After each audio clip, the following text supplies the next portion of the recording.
back to Notre Dame Stadium where the Irish are about to take the field. The band is lined up in the big ND right now. And let's just talk about a sea of green in the stadium. I mean, I feel like I'm in the middle of Ireland right now.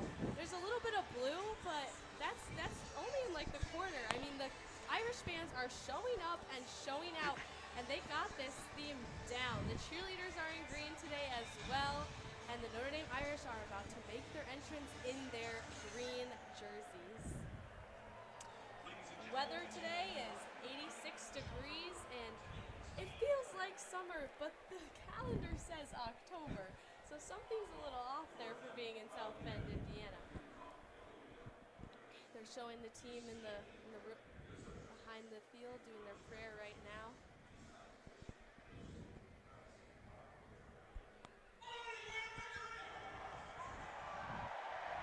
And they just finished their team prayer. Atmosphere right now is electric as the team lines up at the gate.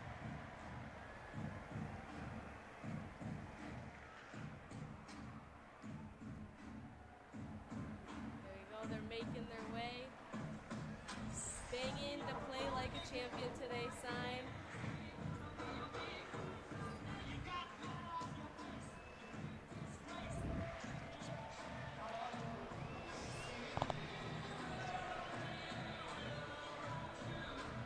Before the Irish come out, I'm going to pass it along to Pat Feit as the Notre Dame Irish line up to take the field. Thank you so much for joining me on the pregame show. I'm your host, Molly O'Malley. I'll be back at halftime. As for now, you're listening to Pat Feit on color commentator and Eppich on the play-by-play. Thanks, Molly. Like you said, it's the Irish Wear Green game here in South Bend. And the stage is set.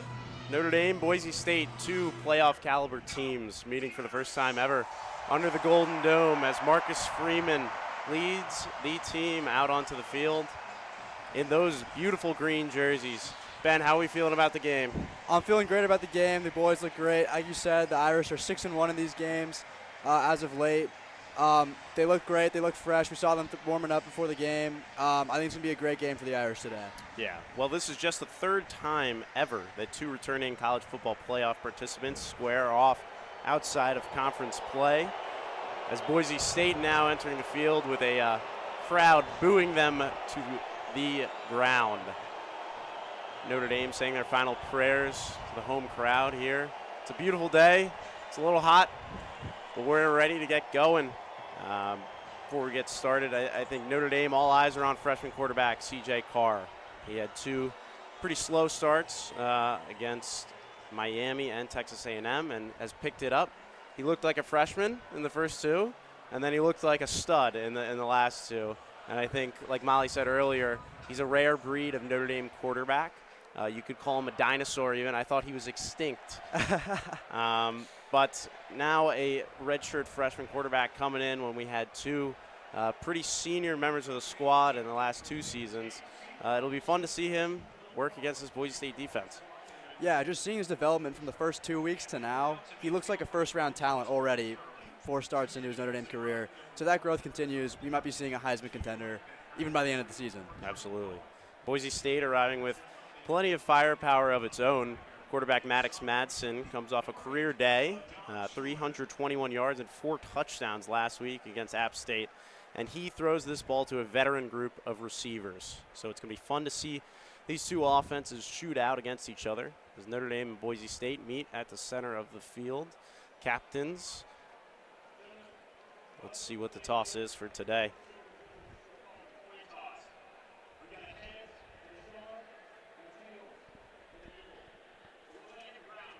Well, it's going to be a fun matchup no matter what.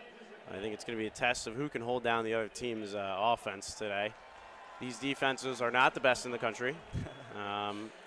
They had Notre Dame, which had one of the best cores in all of college football defensively, going to the draft and graduating. So we'll see how this secondary and especially the defensive line can pick it up today. They've had a really slow start to the season. Chris Ash obviously has faced a onslaught of media criticism throughout this season. So we'll see how it gets going. Yeah, you're so right, especially talking about the defense. People saw the defense as a strength coming into this season. Yes, we knew there was key departures like Xavier Watts, Howard Cross, Riley Mills, but there was this expectation the Irish were going to reload and be just as good and be the same defense, and that really hasn't been the case so far. Definitely feeling the absence of our coordinator and these players, but I'm looking for more growth. We've seen growth in all the games. Last week was our best defensive game of the season against a really talented Arkansas team. And there was a lot of concern about their running ability, especially with their quarterback. Maddox Madsen doesn't have that same running threat, although, as Molly said earlier, there is the threat of his scrambling ability and making plays on the run. So the Irish defense needs to key in on that and just make sure they're just running after the ball, tackling hard every play. I agree. Like you said, held Arkansas to 13 points with 3 sacks and an interception. So we'll see how they can do today as Notre Dame electing to receive. Jadarian Price in the backfield. And Ben, let's get started. Notre Dame football taking on Boise State. Yeah, we're getting ready for opening kick. Notre Dame's playing its classic kickoff song. Student section's getting rowdy, and we're ready for this game to get kicked off.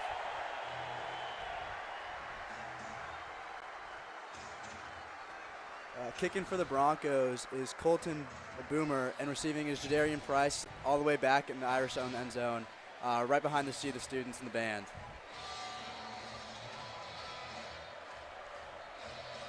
See if Notre Dame can have some of the similar magic that they've had on these kickoffs throughout the season so far.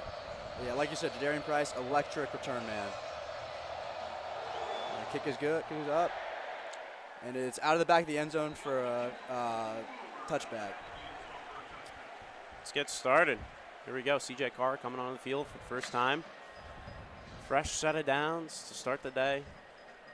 It's going to be interesting to see who they get involved early. Yeah, we saw in the Purdue game, first play action shot, 75 yards to Malachi Fields. Let's see if Mike Denbrock pulls out something similar in this game. Yeah. Jeremiah Love out there to start. Looks like the Irish are in 11 personnel, 1 running back, 1 tight end. CJ Carr in the shotgun. Jeremiah Love jumping up and down, getting ready. Jeremiah Love motions forward. Snap. Hand off to Jeremiah Love. Run up the middle. Makes a cut. Close to a first down. That's a great cut there from Malachi Fields. He placed a block that allowed Jeremiah Love to cut left, get a few extra yards there. Yeah. Looks like a 9-yard gain on the play. And that's something we saw last week, too, with the receivers getting play. Same alignment, same players. Carr snaps the ball, rolls out to his right. Pass complete. Faison breaks the tackle, keeps going. Down at the 45. The elusiveness of Jaden Faison has been one of the strengths of this Notre Dame offense throughout this season and last. Jordan Faison is so quick, and in that slot, he can do anything. Irish line up with 2 tight ends, 2 receivers out to CJ Carr's left. Looks like Jadarian Price in the backfield. Faison motion across the field. CJ Carr, handoff. Jeremiah Love, stiff arm, but he's brought down after a loss of 3. Well, that was a great play there from number 4, Davon Banks, Boise State corner. He has 7 tackles through the year, and he's been a strong presence in that cornerback group. Irish are lined up again. Jeremiah Love gets the ball again, makes a good cut. He's able to fall forward for a few yards, it looks like. Was met pretty early near the line of scrimmage. That offensive line of Notre Dame made its way upfield. That was a great job by Anthony Knapp. Seal the block for Jeremiah Love to get a few extra yards on the play. Big third down, 3rd and 10 for the Irish. Got 4 receivers out in the pattern. Jeremiah Love to CJ Carr's left in the shotgun. CJ Carr come to the line, see something. Carr snaps the ball, drops back. Scrambles forward. Passes it complete. The 40, the 35. All the way down to 32. Looks like Will Pauling, the Wisconsin transfer. Nice gain, great pickup, way to move the chains.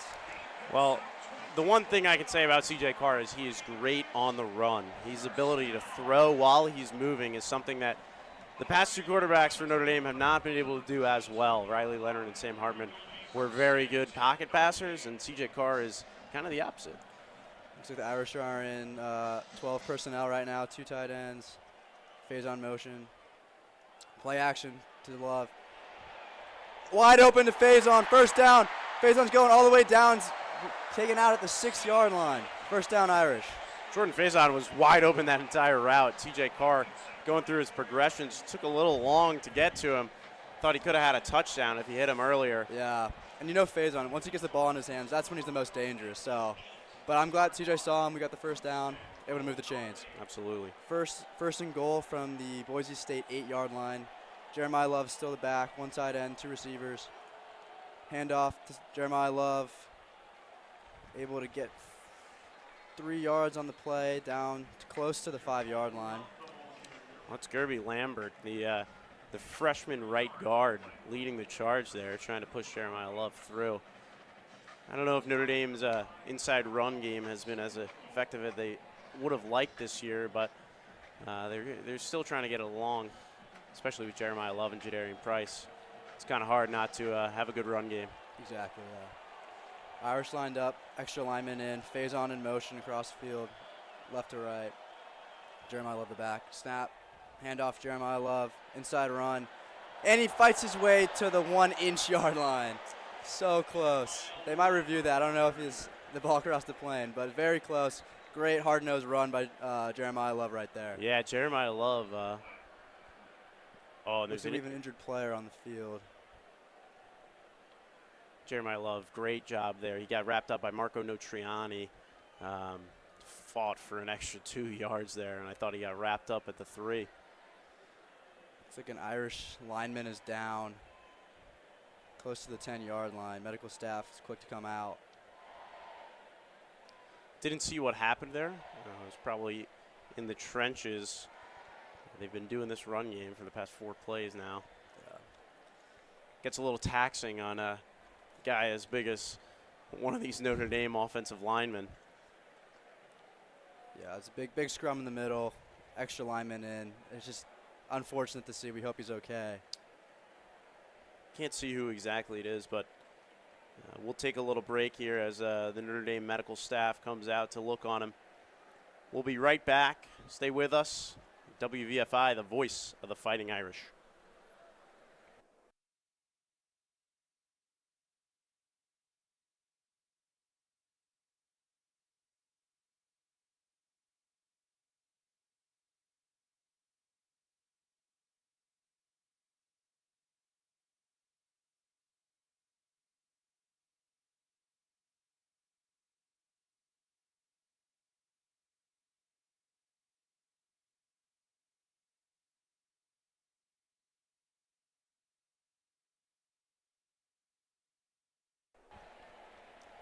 Looks like the injured player for the Irish was right tackle Emil Wagner.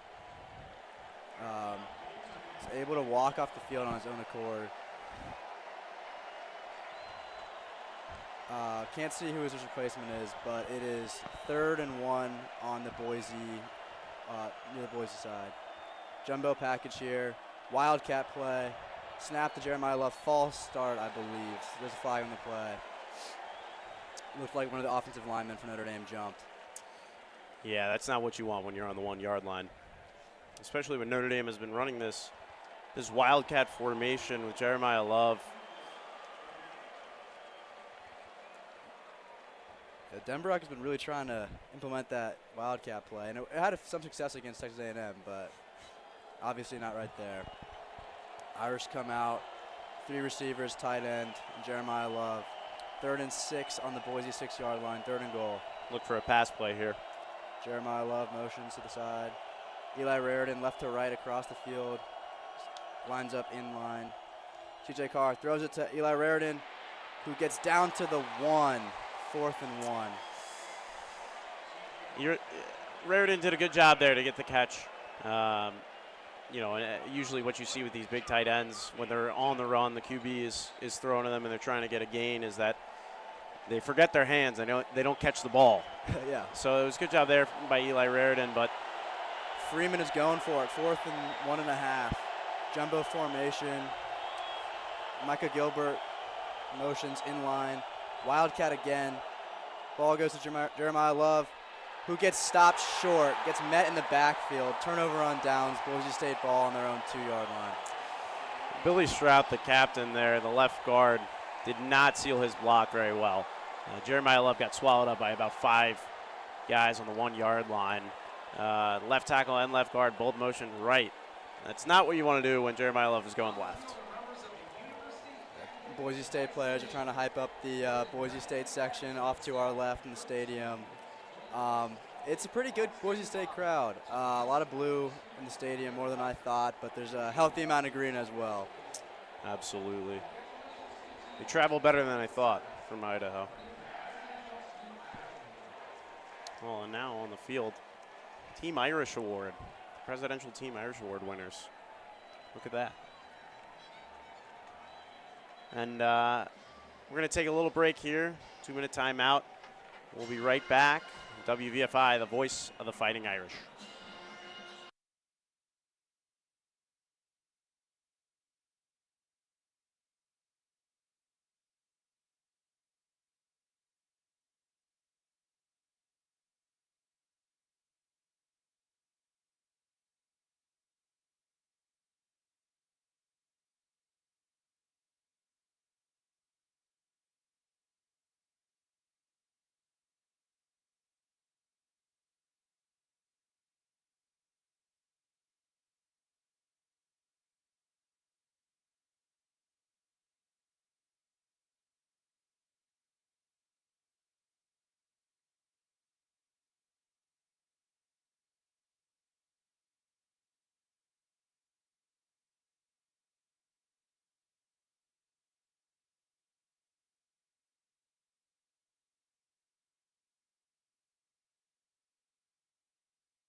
Boise State lining up on looks like a tush-push type formation. There is a flag on the play from the line judge. Notre Dame says they have the football.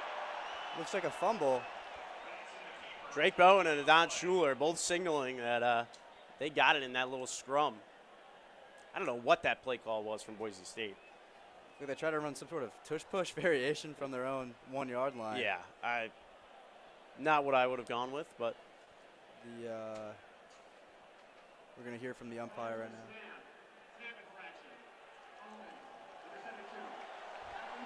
So there's a snap infraction on the offense. Had the distance to goal. Boise on their own 1-yard line. Looks like they did not honor the fumble that Drake Bowen and Adon Schuler were so adamant about. No.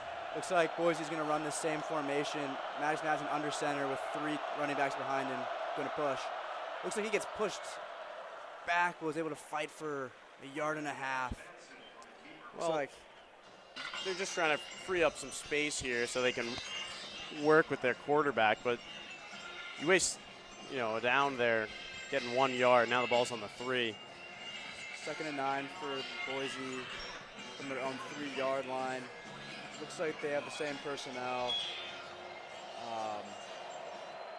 This time they spread it out a little bit, have 2 receivers out in the formation, 2 tight ends, and a running back.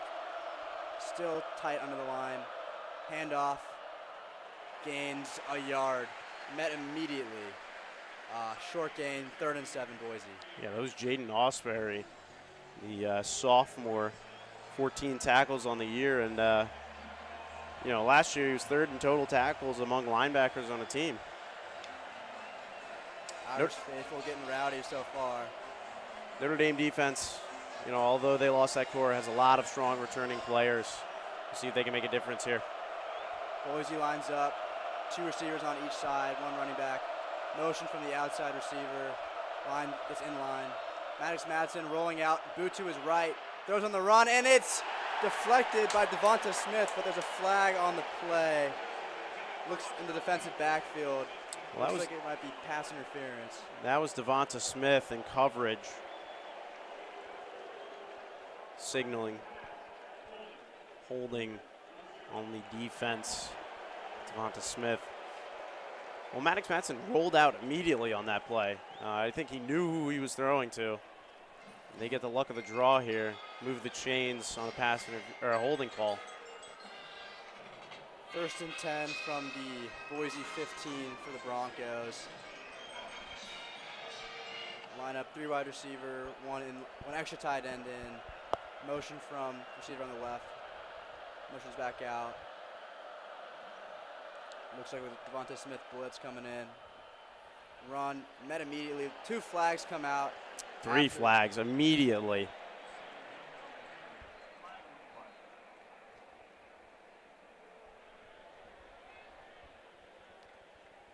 Well, Boise State is moving back here.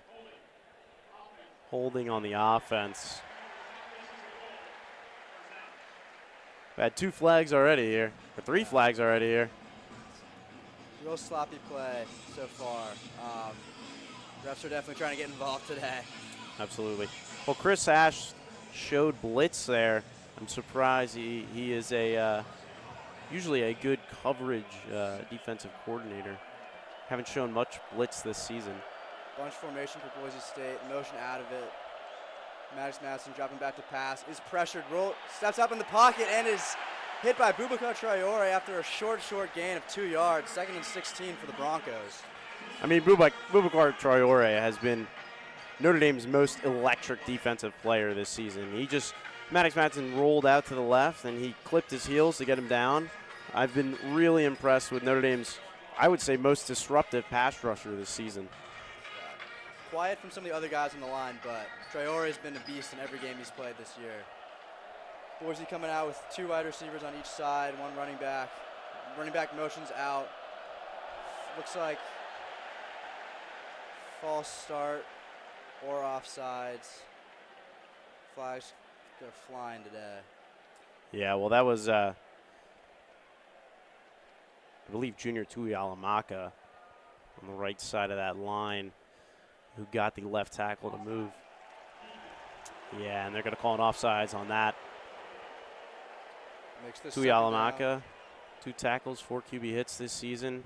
Hasn't got enough production as he would like. And that's not another call you want. Makes this 2nd down much more manageable. 2nd and 11. Boise comes out, trips on the right, 1 wide receiver to the left. Running back in the backfield, Madsen in the shotgun. Tight end motions in, motions out. Back into that bunch look. Immediate pressure. Madsen, ball is tipped. Ball is incomplete. Ball is tipped by, I believe, Christian Gray. Maybe 3rd and 11. Well, that was Drake Bowen going for a blitz. A great block from Malik Sherrod to stop him from getting to the quarterback. Still great coverage by Notre Dame defense to stop a catch there. Big 3rd and 11 coming up. Let's see what Boise picks up. Still yet to record a pass today. Motion from the outside receiver, slips a little bit. 1 running back in the backfield. Madsen, low snap, rolls out immediately. Rolls out to his right, met with pressure, and incomplete. No flag. Redemption there from Devonta Smith. Great coverage as Madsen did the same thing he did on the other play. He rolled out to the right, tried to get his receiver. None of the routes there were open at all, though. Not at all. It was a great job by the Irish defensive backs to lock up those receivers. Boise's coming out in a punt formation on 4th and 11 from their own 14. Faison is ready to receive at the Irish 40. Kind of a unique formation out of Boise State. Good punt, fair catch called for by Faison, who buffs the punt. Is able to recover, but falls all the way back to the 30-yard line. Well, all the praise we've given to the Notre Dame kick and punt return team, and that's kind of karma, the announcer's curse there. Yeah. Jordan Faison just fumbling the catch, something he will need to forget pretty quickly. Yeah, I have a short-term memory. Yeah, he's looking right in the sun. The sun's beating down here today. It's a hot day here in South Bend, 86 degrees. Looks like we're going to go to a quick break, but we'll be back in 2 minutes.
Well, Joe Theismann on the field there, one of Notre Dame's greatest quarterbacks ever.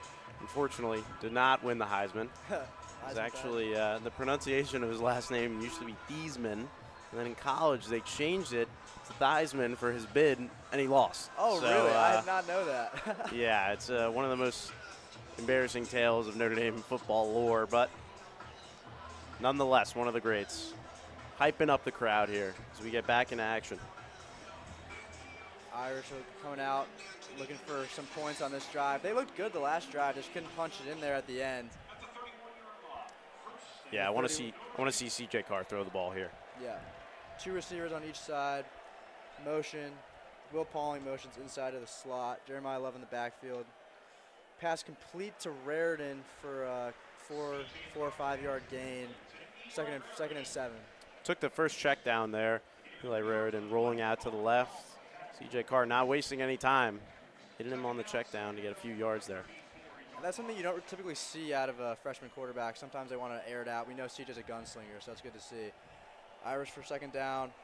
Motion from Will Pauling across the field. Jeremiah Love gets the ball, breaks the tackle, keeps going, past the 50. He's caught eventually, but falls forward for an extra 10 yards down to the Boise State 30-yard line. Amazing. Like we said before, Malachi Fields with another great block there. Jeremiah Love cuts upfield, turns to his left, sees open field, and goes for it.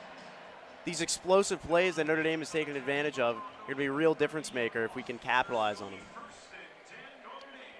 Irish lineup, trips on the right side, single Malachi Fields by himself on the left. Jeremiah Love is still the back, yet to see Jadarian Price in the game so far. Carr takes the snap, drops back, airs it out deep and it's dropped. It was right in the bucket. A little underthrown there, not going to lie. C.J. Carr could have aired it out a little harder. Wide open. Could have been a touchdown there. He's 2nd and 10 from the Boise State 30-yard line. Well, Will Pauling has not seen as much action as I thought he would have to start the year. He came in one of the highest touted transfers of this year. Pauling motions inside.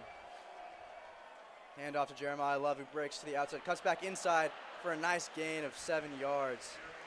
Eli Raridan with a great block there, pushing his man out to the right and allowing Jeremiah Love to cut inside. This run game for Notre Dame, obviously a strong suit. They're taking as much advantage of it as they can. There's an injured Notre Dame player out on the field as the medical staff comes out again. Can't tell who that is.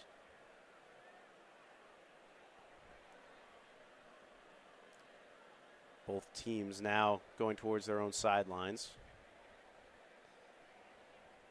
Is that Jeremiah Love? It is. Jeremiah Love's injured on the play.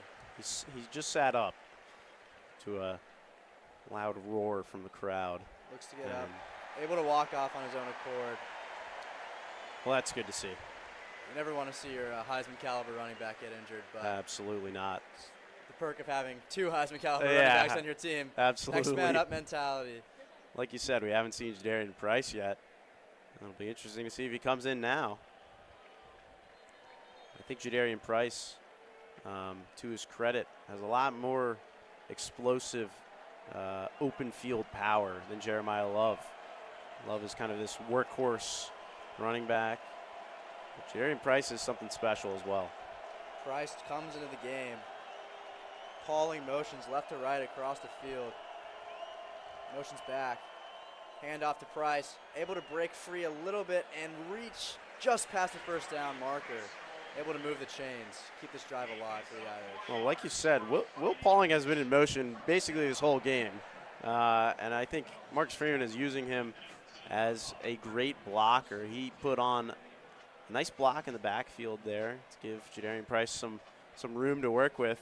Anthony Knapp missed a block there, which could have given him more room, but nonetheless, Notre Dame gets the first down. Irish line up, 2 receivers on each side. Price is still the back. Carr signaling out to his receivers. Carr takes the snap, drops back. Uncorks one deep to Will Pauling, who catches it. Touchdown, Irish! There we go. Well, redemption, Will Pauling. He got underthrown on the ball to the right side of the field, and C.J. Carr says, hey, let's go to the left. Get that touchdown there. Another fade.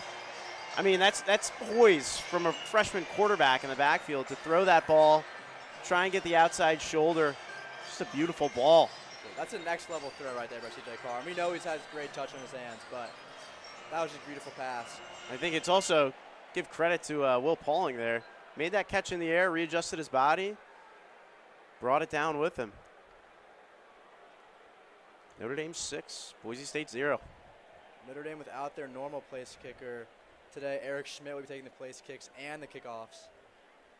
Extra point snap. Kick is blocked, picked up by the kicker. Well, that is not what you want to see after a great drive and a great touchdown. Notre Dame's special team kicks have not been as polished as they should be. It's been a problem of both the holder, sometimes the kicker. Just can't capitalize there. Great job of the Boise State defense, though, to their credit. It's unfortunate, too, because the Irish have a great return team with 8 kickers, but there's been some early miscues from the special teams unit so far. Absolutely. And, well, we'll be right back as Notre Dame 6, Boise State 0. Finally capitalized to take the lead. We are WVFI, the voice of the Fighting Irish.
Welcome back to Notre Dame Stadium.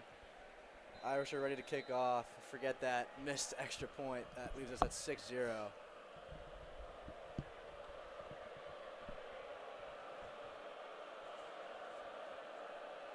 Schmidt getting ready to kick off. Kick goes into the back of the end zone for a touchback. First down, Boise State. Well, Eric Schmidt, I got to settle into this new role.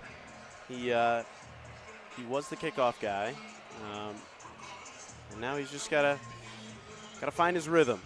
Try and make the next PAT, field goal, whatever it may be. But Boise State now up. Let's see if Maddox Madsen can get his first pass of the afternoon here. Madsen lining up under center. Jumbo package here. Receiver motions in line. Play action, boot out to the side, complete to number 3 for 2-yard gain. That's Latrell Caples. Madsen didn't really have much there. I'm surprised he didn't take that himself, but Caples ran a short route, got a few yards outright. Madsen only really rolls out to the right, I've noticed. He doesn't like to go to his left, it seems. Boise State lining up, inline tight end. Caples motions across the field. Smith following him. Madsen from the gun, drops back to pass. Passes, just snuck through for a first down for Boise State. Well, that is Chris Marshall on the reception. The Notre Dame defensive coverage, you got to make a play there. I believe. Christian Gray. Christian Gray tried to make a jump. Couldn't even make a pass breakup. It was right in the tip of his hand. Yeah, if he jumps a little faster, that's a pick 6. That's 6 for the Irish. But Boise State moves the chains. Madsen under center. Jumbo formation again. Handoff goes for a short gain. Well, I couldn't tell. I believe that's Sire Gaines. He is the redshirt freshman, one of Boise State's most promising players. He was injured last year, 3 games into the season, but he could be their Ashton Genty replacement going forward. Boise State lines up in the shotgun, trips to the right with one running back until the Irish bring up a blitz. It's a good handoff, goes for 10 yards. Looks like a Boise State first down. It was a great job by the Notre Dame secondary, led by Captain Adon Schuler, to stop them from getting any more momentum. But like I said, Sire Gaines, that workhorse running back power to get the gain. Madsen lines up in the shotgun. Tight ends motion to the other side. Snap rolls out to his right. Immediate pressure by Jordan Botello, and it falls incomplete. Well, if I'm Boise State going forward, I'm going to stop making Madsen roll out to his right because it has not really done much for them. He's throwing on the run. He hasn't been close on a couple of these throws. And Notre Dame's getting pressure, and their corners are sticking with the guys here. This is great growth out of the Irish defensive line, generating more pressure than they have the entire season. Absolutely. Trips right formation right now. Madsen in the shotgun. Tight end motions over. Handoff goes for a few. Flag on the play in the backfield. It was Kingston Viliamuasa on the stop. He's been a great presence for Notre Dame, the sophomore. Holding on the offense, going to move Boise State back 10 yards, 2nd and 20. Well, the Boise State offense is on the field. There are a number of flags on both sides. It's been very interesting to see. Madsen still only 2 receptions on the day for 11 yards. Expect to see him air it out here. That's in the gun. Goes back, motions out, and empty now. Another flag comes out. Looks like false start on Boise State.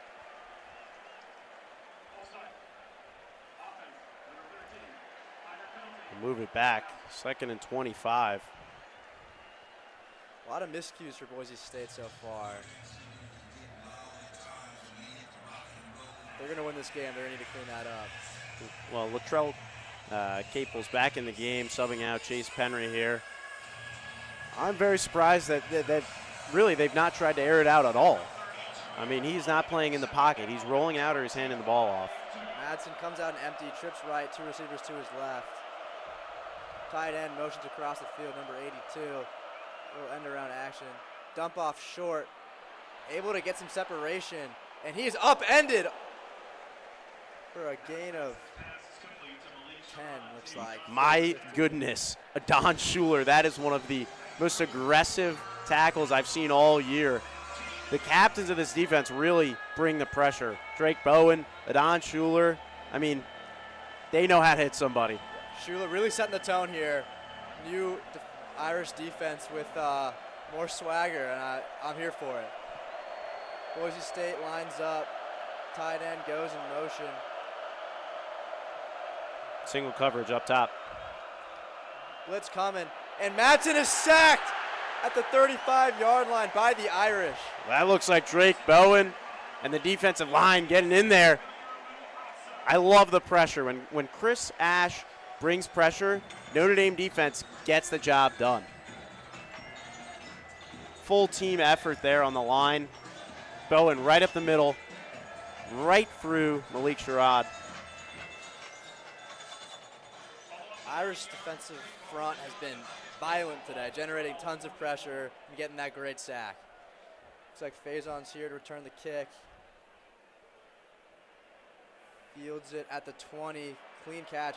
Able to get around the first tackler, gets around the second at the 30-yard line, keeps going, gets out at the 45-yard line. Electric return out of Jordan Faison. Well, there were 3 guys there that could have made the tackle on Faison. He's just too quick.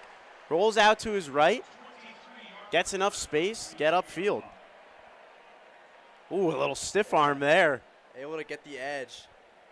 There's no way these Boise State Gunners are able to catch up with a guy like Jordan Faison. No. Luckily, they were able to contain him using the sideline as an extra defender. Well, this is one of the most skillful Notre Dame offenses we've seen in quite a while, especially when you consider that running back room, Jordan Faison, a number of the other receivers like Malachi Fields, Will Pauling.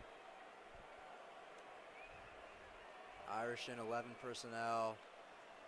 CJ Carr, play action, drops back, uncorks one deep down the middle. Looks like his little miscommunication between him and Faison. Falls incomplete around the 10-yard line. Yeah, just way overthrown there. Faison looked like he was going upfield and then cut to his right. CJ Carr, I think, was assuming he was going to keep running that go route. As we've got a 3-minute timeout here. We will be back in just a moment. Stick with us. WVFI, the voice of the Fighting Irish.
Welcome back to the second quarter here in South Bend, Indiana. Irish looking to put some more points on the board. 2nd and 10. Pauling in motion once again, left to right. Jadarian Price gets the ball. Oh, no. It was a fake. C.J. Carr kept it and was leveled. He faked me out, too, there. Yeah, I thought Jadarian Price had the ball. But the Boise State defense wasn't faked, obviously. Loss of 5 yards on the play. 3rd and 15 at the Irish 37. Yeah, that was number 43, Jake ripping C.J. Carr to the ground. Irish lineup, 3 receivers, C.J. Carr's left. Malachi Fields, one-on-one coverage to the right. Jadarian Price is the back. Looks like Boise's going to bring some pressure in. Irish bring the receivers inside. C.J. Carr drops back, flag on the play. Looks like on the offense. That was an interesting formation there from Boise State's defense. I don't know if you saw that, Ben, but there were looked like 4 in the secondary in coverage, and then everybody else was looking like they were about to blitz. Yeah. 5-yard penalty on the Irish, 3rd and 20 from their own 32. If there ever was a Notre Dame quarterback who could throw it downfield, it's C.J. Carr. So I anticipate probably a deep shot. Absolutely. Look to the top there. I believe that's short and face on. 2-by-2 formation. Price motions out of the backfield. Quick screen pass to Malachi Fields. He's able to get a few yards, but not nearly enough to get a first down. Looks like a gain of 9, 4th and 11. Well, getting Malachi Fields involved, the senior, he's been Notre Dame's best receiver other than Jordan Faison. Touchdown, 13 receptions, 275 yards on the season, but not enough, like you said, to get the first here. Seeing James Rendell now for the Irish punt team. Have not seen much of him in the past few weeks. He's been very limited. No, yeah. The Not 6'6" punter. From Australia, right? Yes, absolutely. Yeah. Irish looking to punt from their own 41. Return man is at the 10. Just gets it off before getting blocked. Ball lands at the 20-yard line and rolls out of bounds at the 15 for a Boise State first down. Like you said, we haven't seen much of James Rendell because Notre Dame either turns the ball over or they run a fake punt, which has been very interesting early on in the season to use some of those trick plays. But we've got a big timeout here, and we'll be right back. WVFI, stick with us.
Welcome back to Notre Dame Stadium. Boise State taking the field on their own 15-yard line. Looking to get some points on the board. Madsen lines up under center, one running back, looks like one tight end and two receivers set. Handoff goes for a yard, if that, met immediately by this Irish front. Yeah, that was Bubakar Traore on the tackle for the loss there. Like we were talking about earlier, he is honestly the leader of that front. Really grown into every down kind of lineman, too. We know he's a prolific pass rusher, but his run defense is really taking a step up, and so true today. Boise State lines up a similar formation. Madsen under center again, this time motion in a fullback along with a running back. Madsen takes the snap, handoff again. Good lead block, but still met. Looks like Osbury gets in on the tackle after a quick gain, 3rd and 6. Yeah, that was a great play there by the linebacker. Like we were talking about last year, he was very important to this Notre Dame team. 58 tackles, 6.5 tackles for a loss, 2 fumble recoveries, pass breakup. And that's a good stat line for a true freshman last year. For sure. Getting more involved as the season goes on. Boise lining up. 2 receivers to Madsen's right, tight end and receiver to his left, 1 running back, 3rd and 5. Motion, number 3, Caples. Madsen gets the ball off, and it's dropped by Caples, 4th down. That was a tough play. Got the ball out really, really quick. Caples has been his number 1 target on the year, but unable to reel it in there. Boise sending out their punt team. All right, let's see if Jordan Faison can make some magic here. He's had one slip up and then a great play on his last punt return. Faison's awaiting the punt at his own 38-yard line. Irish look like they're bringing pressure on this punt. Not able to get it off. Short punt, lands at the 45 and takes a slight Boise bounce, ends at the 41-yard line where the Irish will take over. Yeah, really short punt there, low to the ground. CJ Carr getting the ball back, though. What do you think we see here, Ben? I think we see more downfield passing. Yet to see Jeremiah Love come back, which is a little concerning. Is that him on the field right now? He's back. All right. Never mind. We're all good. Yeah, I just like to see, especially because Boise State is so susceptible to big plays. Mm-hmm. It'd be great to see CJ uncork some. We already saw him connect on one to Will Pauling. 2 receivers, tight end Ty Washington in motion to the left side. Jeremiah Love is the back. Play action. CJ Carr took it. Run. Fakes out with a pump fake. Goes down the field at the 35. Keeps going and slips. Great heads-up play there by CJ Carr. Rolled out to his right, faked the pass to Jordan Faison, who's obviously a great threat for Notre Dame, and then he just took it. All the way down to the 30-yard line. Looks like a other number 13 on the Notre Dame green. Oh, man, the turf monster got him there. He had open field ahead of him. Just a beautiful pump fake to get him, spring himself open. Carr lines up. Jeremiah Love's the back, hands it off. Jeremiah Love able to break a few, but ends up going backwards. Ends up back at the line of scrimmage. 2nd and 10. That was number 41, Bone Phillips, redshirt sophomore for Boise State. Doing a great job to stop the powerful running back. Now you got a 2nd and 10 on the 30. Irish are keeping in this extra lineman look. Ty Washington still out there, the blocking tight end. 2 receivers to CJ Carr's left. Jeremiah Love motions to the side.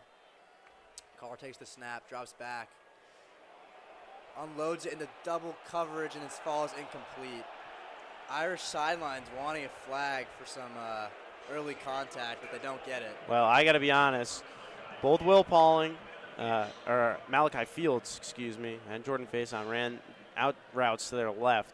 That was number 7, Amarian McCoy, who was covering the short yardage. He dropped back in coverage, and you had 2 guys on the deep ball that C.J. Carr threw. And I don't think anybody could have made that catch. 3rd and 10 for the Irish on the Boise State 30. 3 receivers for Carr's left, 1 to his right. Jeremiah Love is still the back. Carr takes the snap. This looks like a design run and is met shortly after the line of scrimmage. You had 3 defenders from Boise State coming to make a tackle, and only Jeremiah Love was there to block. C.J. Carr just falls to the ground there. So 4th and 8 for the Irish, but they look like they're keeping the offense on the field. Maybe some concerns with the kicking unit, with the backup kicker, and the already miscues today. Keeping the offense on, 4th and 8 from Boise's 28. You know Marcus is a bold guy, but this is pretty bold. Trips right, 1 receiver to the left. Jeremiah Love still the back. Boise brings up 5 guys to the line. 6 guys to the line. Bring an extra blitz too. Carr has plenty of time. Rips it over the middle of the field, and it's long for Pauling, who was wide open. Would have been the great touchdown, but I mean, Will Pauling cuts across the field. He's wide open. The Boise State defense did not know what was coming. C.J. Carr just has to make that throw. That's one you can't give away. That's points off the board right there. It's a tough look, but you are 4th and 8, so now Boise State will take over. As we'll pass it down to Molly O'Malley, who's on the field for us. Molly? Yeah, hey guys, great scene down here. Real hot on the turf. But that last play, almost had that. Fans were really disappointed in that one. Disappointing to not see Notre Dame score on that run, but you know, we're going to see what Boise State brings out now. I think in the second quarter so far, we've seen some good defense from Boise State. I know that's something that they've been really focused on. So, again, like I said, really hot down here. I think both teams and their players are really trying to get through this heat, trying to stay energized through the rest of this half. So we'll see how that goes. Thanks, guys. Thanks, Molly, and we'll be right back. WVFI, the voice of the Fighting Irish.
Welcome back to the Cathedral of College Football at Notre Dame Stadium. Boise State taking over after a turnover on downs, deep in their own territory, starting at their 28-yard line. Just a couple of missed opportunities from the Irish. 2 turnover on downs so far in this game. Looks like Boise's lining up under center again. 1 running back. Receiver in motion, end around. Gets some separation, but they're able to make a tackle after a short gain. Yeah, that was number 80. That's Cameron Bates. He doesn't see much action. Only 3 receptions and 44 yards on the season. A great play there from Boise. That's the first time I've seen and been impressed by a play call from their OC. I'm surprised they haven't ran that play. I was watching some of their other games, and they really like to run that motion with Bates. So I'm surprised. I think they're going to put that in the game plan a little more, because that worked very well for them. Madsen lining up under center again. Looks like jumbo package, extra tight ends, extra linemen. Pitch out right. That looks like that's stuffed shortly after the line line of scrimmage. 3rd and 1 for Boise. That was Dylan Riley. No, excuse me. It's Sire Gaines again, the redshirt freshman. Talk a little more about him. He was named Comeback Player of the Year watch list from that season-ending leg injury last year. He's a downhill between the tackles power back. But we can see a lot of that acceleration getting into the second level. So he is a really exciting running back. A lot of exciting running backs in this game. Absolutely. Boise lining up for a big 3rd and 1. Going at the same jumbo look, extra lineman, fullback, and a running back in the backfield. Only one receiver. Flag on the play. Looks like a false start based off the celebration of the Notre Dame players. Boise State stacked everybody inside there. Oh, timeout, Notre Dame. I'm excited to see if Boise State chooses to kind of make use of that 3-headed monster they have in the running back depth chart. Both Dylan Riley, Malik Sherrod, and Sire Gaines, these are guys that are being named to preseason watch lists. They know what they're doing. They split the carries. And I don't think Boise State has made enough use of them today. And all their backs, over 30 carries coming into this game. So really healthy load for all of them. Just trying to replace that production from Ashton Genty, obviously the Heisman runner-up last year. Absolutely. Dylan Riley, 90 yards per game. Malik Sherrod, 49.5 yards per game. Sire Gaines, 61.3 yards per game. So they're all getting touches. They're all getting involved, but Boise State has not been able to penetrate through this Notre Dame defense thus far. 3rd and 1 for Boise State after the timeout. Line up in a similar formation, fullback and running back. Handed off. Looks close to the line to gain. No official sign yet. Well, that was Dylan Riley, just talking about him. See what this spot is. It looks like it's first down. Looks like, yeah, they moved the chain. So first down, Boise at their 39-yard line. Talk a little more about Dylan Riley. Last week, September 20th against Air Force, probably the greatest running back performance since Ashton. 5 touchdowns against Air Force. Motion from right to left across the center. Handoff is bottled up immediately by 3 Irish defenders. Malik Sherrod taking the snap there. That was number 27, Kingston Asa on the tackle. Been a great presence for that Notre Dame linebacker core that lost Jack Kaiser from last year. 2nd and 10 for Boise State from their own 39. Madsen under center, motion in very tight formation. Play action boot, quick pass out in the dirt, incomplete. 3rd down. And Notre Dame brought the pressure there. Number 24, Mark Zachary in coverage. Ball just thrown a little too far to the sideline. There's a big 3rd down coming up. Boise State offense. Go quick. Little tempo from Boise State.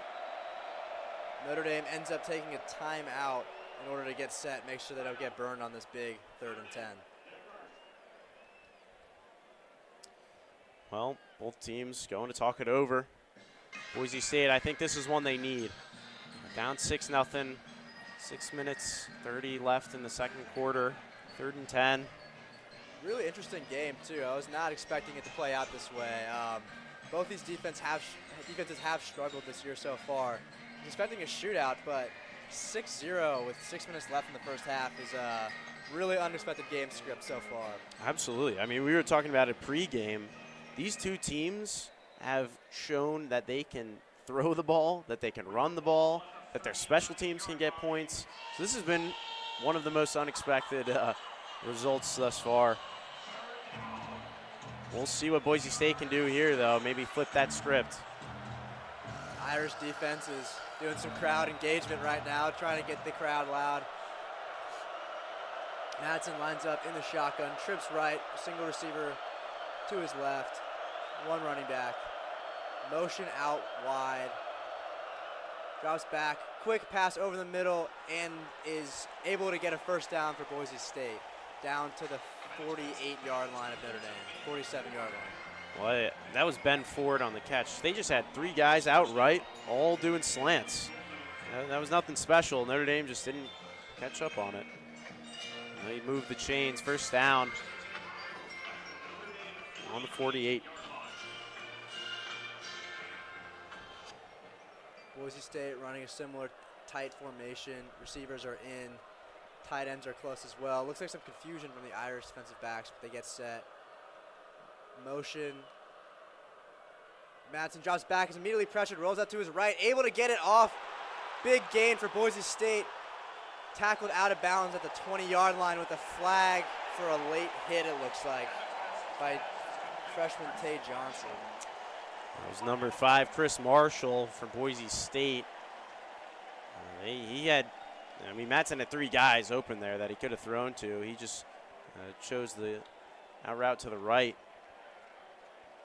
Like you said, penalty there for some contact after the fact.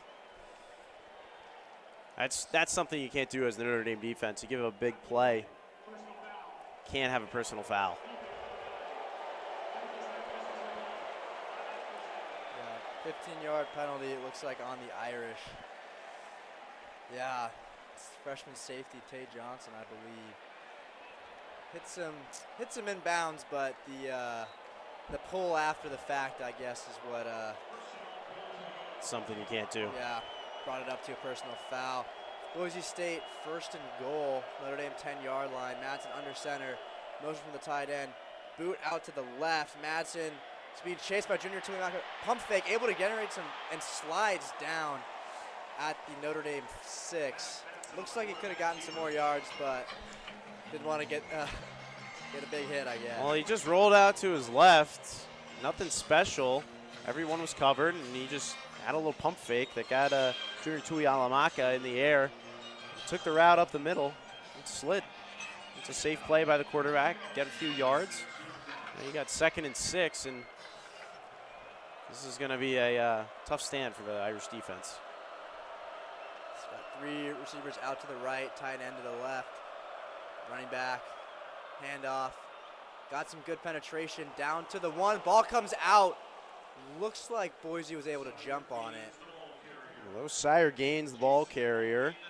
I think number 67, Jason Steele on the recovery. That could have been a fumble there. And he got a big play. 3rd and 1 for Boise State on the doorstep of the Irish end zone. Irish sending in their big men, hoping to stop a run up the middle, goal line formation. Boise State comes out in a true goal line formation, fullback and running back. Madsen under center. Fakes it and man, boots out left. That might have been into the end zone. the easiest touchdown of Maddox Madsen's career. What a great fake there. He had everyone on that Irish defense fooled. Starts celebrating 5 yards before the end zone. Yeah. Yeah, that was a great fake. Well, when you have as great of a running back as Sire Gaines and you make a fake, I think it's really easy for a defense to collapse inwards. And the quarterback just has a easy route to a touchdown. Reminds me of that one Peyton Manning against fake. the Cowboys, right? Yes. Yeah. The kick is up and good. Boise State leads 7-6 with 4 minutes left in the second quarter. Well, you know, this is also important because now Boise State takes the lead. Notre Dame with that PAT miss isn't doing themselves any favors, and they've got to go out there and get some points on the board. And Notre Dame's been able to generate good offense, gotten deep into Boise State territory 3 times, only converted 1 time. Those 2 turnover on downs. Real disappointing out of the Irish offense. They can't capitalize. Well, I think they honestly change up their approach going into, you know, when they're 30 yards out from a touchdown. CJ Carr just starts handing the ball off a ton more. And I think he's got to keep throwing it. Yeah, keep airing it out. That's our bread and butter. Obviously, we have great backs, but Boise State knows we have great backs. Yes. I think getting guys like Faison, Pauling involved. Obviously, no Jaden Greathouse today. but those shifty guys on the outside if Denbrock might need to get them involved if we want to punch in some of these longer drives. Absolutely. Well, 7-6, Boise State leads with 4 minutes and 3 seconds left in the second quarter. We'll be right back. WVFI. Stick with us.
Welcome back to Notre Dame Stadium. 4 minutes left in the second quarter. Boise State looking to kick off. They are leading right now, 7-6. Jadarian Price is deep in his end zone, ready to receive this kick. Let's see if Notre Dame can get some points on the board here. Like you said, 6-7. The kick is up, a short squib type kick. Rolls into the end zone for a touchback for the Irish. Irish are taking over at their own 25, looking to retake the lead. Well, the Boise State special teams going to their crowd, trying to hype them up.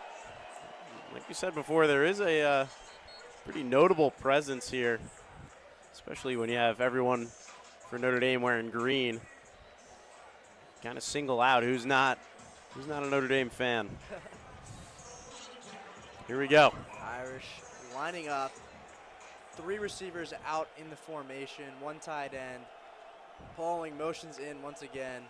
CJ Carr drops back, has time, gets it to Fields, who makes the first guy miss. Able to make the second guy miss. Down, keeps going. Is down to the 46, 45 of Boise State, 47-yard line. So Malachi Fields, that was just a simple stop route. I mean, he got the ball, made two guys miss, and then rolled out to his left and went out of bounds. Irish look like they're playing with some tempo here. Got 4 receivers out in the formation along with Jeremiah Love. Hand off to Jeremiah Love. Big hole, able to get past one guy. Second guy down, gets a first down all the way down to the 38. Well, again, that's Malachi Fields making the block on the left sideline to give Jeremiah Love some space to get ahead. And, one thing I'll say about this Notre Dame offense is when you let the playmakers make the plays, everything becomes really easy. You don't have any trick plays. You just throw the ball to the guy you want to have it or hand the ball off. Comes all really easily. Calling motions inside. 3 receivers out in the formation again. CJ Carr drops back. Blitz is coming. Gets it off to Jeremiah Love. Gets a first down, but Love is hit hard. CJ Carr was watching that route the entire time. Jeremiah Love dotted out to his left, cut quick across the middle of the field to his right, and made a good catch. We got rocked up by 2 Boise State defenders. Pauling motions in again, right to left.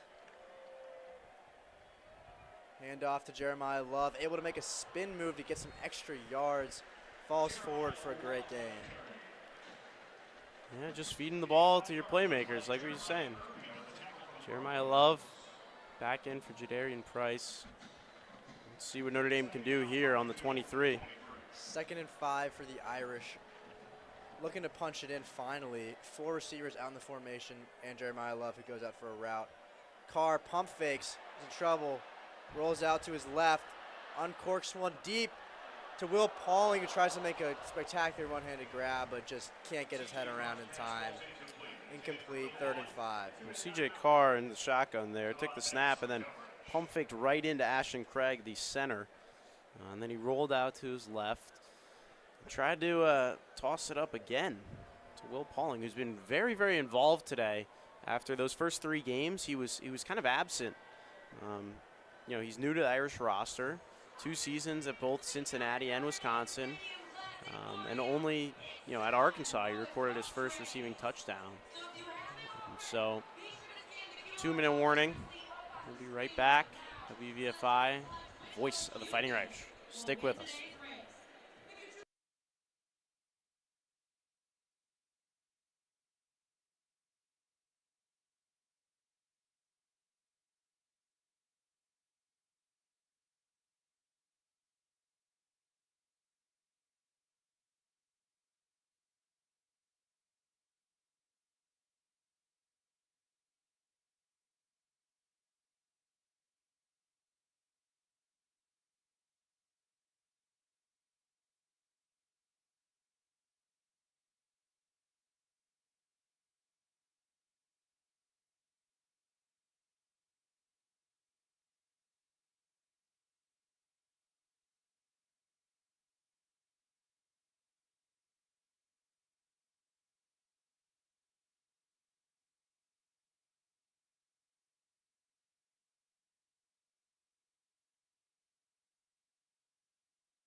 Well, Notre Dame is back. 3rd and 5, ball on the 23. We're getting set here. Jeremiah Love in the backfield with C.J. Carr. Big 3rd and 5 here for the Irish. Hopefully they can get some points on this drive. Carr comes up to the line, sees something he doesn't like, changes the play. Carr in the shotgun, takes the snap, delayed pressure. Ball to Fields, who's able to fight and get a 1st down, I believe, for the Irish. Yeah, these cutbacks for the Notre Dame offense have been working really, really well. It's a great catch there by Malachi Fields. A couple plays ago, he made the same route. Fields is just such a good route runner, able to stack these DBs, and such a big frame. He can catch anything that's near him. Absolutely, the most senior member of this Notre Dame wide receiver class. Trips right, Carr takes the snap, hands off to Jeremiah Love, gets a good seal-off block by Fields, and is able to keep fighting forwards. Jeremiah Love just never stops turning his legs, does he? No, absolutely. I mean, he should have been brought down about 5 yards before he actually went down there. He's staying in. Look at Eli Raridan here.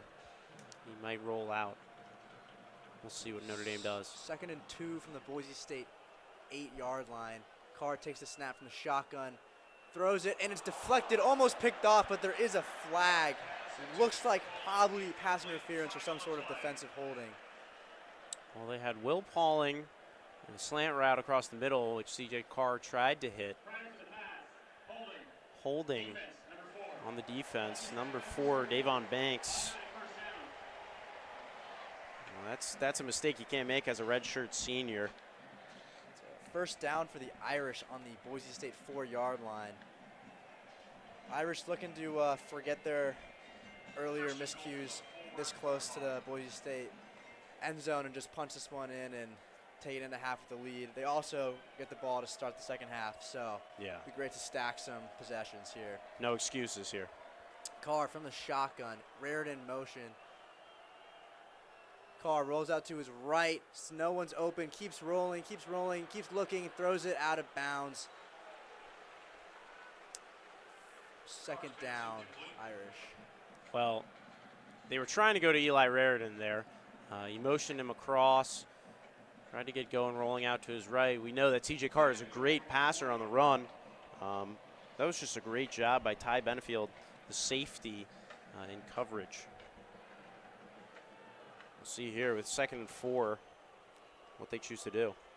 Irish have, looks like 2 inline tight ends. Pauling coming in motion. Looks like fake the end around. Jeremiah Love into the end zone for an Irish touchdown. Well, Jeremiah Love right up the gut. Nothing special about that play. Just going inside run. Had a man motioning across to the right to fake out the Boise State defense. And that's just a great play for the Irish with 48 seconds left in the second. Puts the Irish back on top, 12-7. We do have an injured Boise State player on the field. Looks like one of their defensive linemen. We hope he's okay.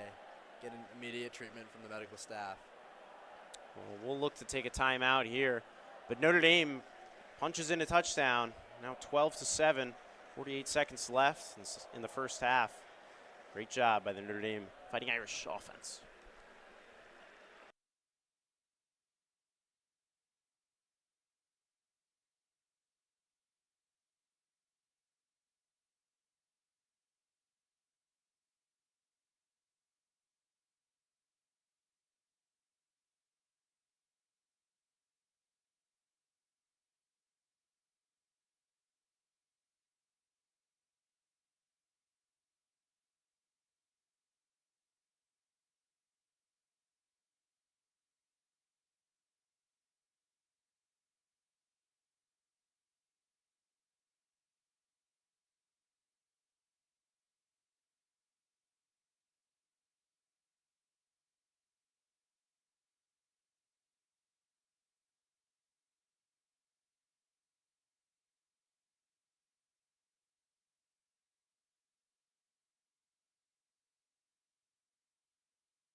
Welcome back to Notre Dame Stadium. 48 seconds left in this first half. Irish send their offense out on the field, trying to make the score 14-7. Boise State looking to defend their end zone after a great run from Jeremiah Love. Simple run, but great run up the middle. Irish line up, 3 receivers in the right side of the formation. Looks like Jadarian Price is the back in. Motion from Faison from right to left. Carr in the shotgun, takes the snap, rolls out to his right. Wide open, Will Pauling, 2-point conversion. Irish are up 14-7. I mean, that's just great. That's a simple route again. Cut in and then cut out. Notre Dame is playing very simple offense, and it's working because the talent of this set, this lineup, is able to produce. This is one of the most potent Notre Dame offenses of the century, honestly. I mean, you think back like Jeff Samardzija era, this might even be more talented than that era of offense. And it's a real shift in identity from the defensive mindset of the past few years. But absolutely. It's fun to see. It's fun to see. And I love seeing C.J. Carr rolling out to his right and making that pass. It's something that he's so accurate at doing, but it's something that really goes over a lot of people's heads because it's such a difficult thing. Now Notre Dame resetting to 14 points. Eric Schmidt lining up for this kickoff with 48 seconds remaining in the half.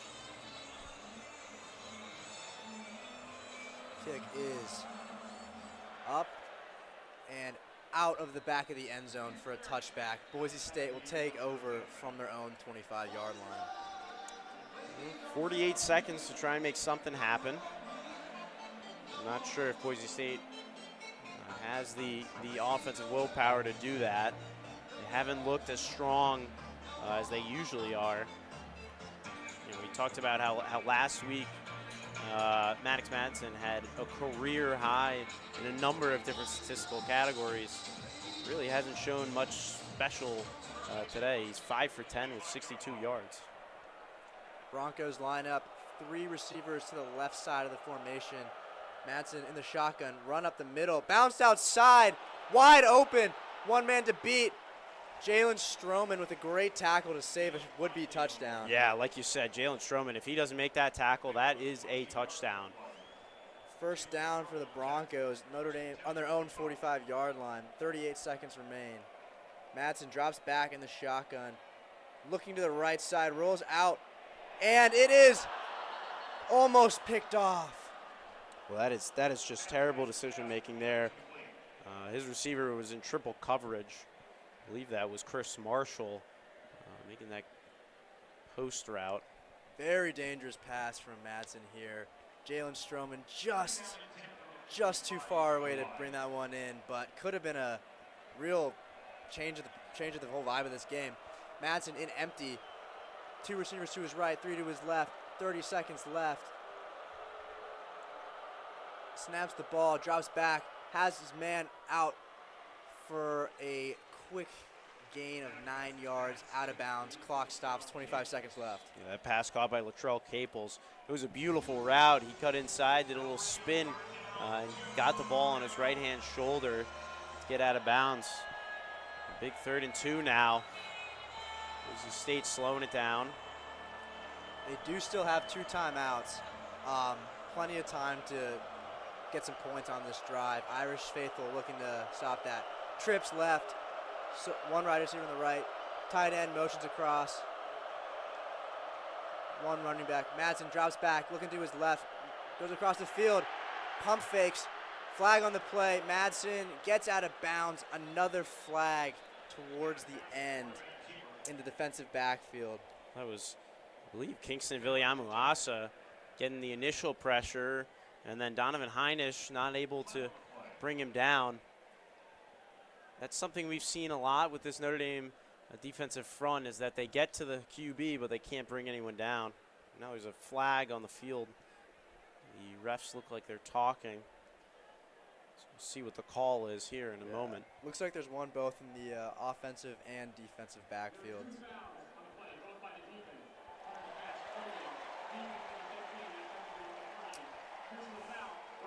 Oh, 2 bad penalties there for the Irish.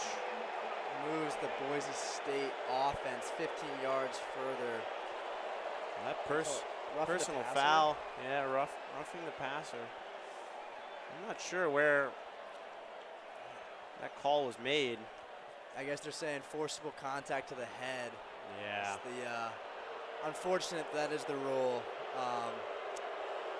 You can hear this Notre Dame crowd is not happy about that call. That is a bailout if I've ever seen one. But that was Viliamuasa who got around to the backside of Madsen and just wasn't careful with where he was putting his hands there. Irish faithful making their grievance known. Boise State from the Notre Dame 31. Madsen drops back, looking, surveying. Picked off! Irish returning it to the 30. He's still going! Flag is down. Irish return all the way close to the midfield mark. Wow, what a play there from the Notre Dame secondary. That is number 9, that's Tay Johnson, the true freshman. And that was sure points on that drive. Boise State was inching closer and closer to field goal range. That's a huge game-saving potentially play. Yeah, well, what did he do there? He just overthrew the ball. I mean, his receiver tripped. He was in coverage, and Tay Johnson was just sitting back there. I mean, credit to him for catching it, but he was just right. I don't know if Madsen thought he was playing for Notre Dame today or what that was, but good return. Some of that return was springed by a holding penalty, apparently, so it'll move the Irish back a little bit. 8 seconds, 2 timeouts from their own 22. Seems a bit ambitious, especially given our kicking woes, but we've seen this Notre Dame offense score quickly. Absolutely. So you can't doubt Marcus Freeman in crunch time. You've got some receivers that can make a play, but I think Notre Dame might just run the clock out here, take the lead into the half. Irish coming out in a kneel formation. Carr kneels down. Comfortable going into halftime with a 7-point lead and taking the ball. Well, that'll be it for this half from Ben and I.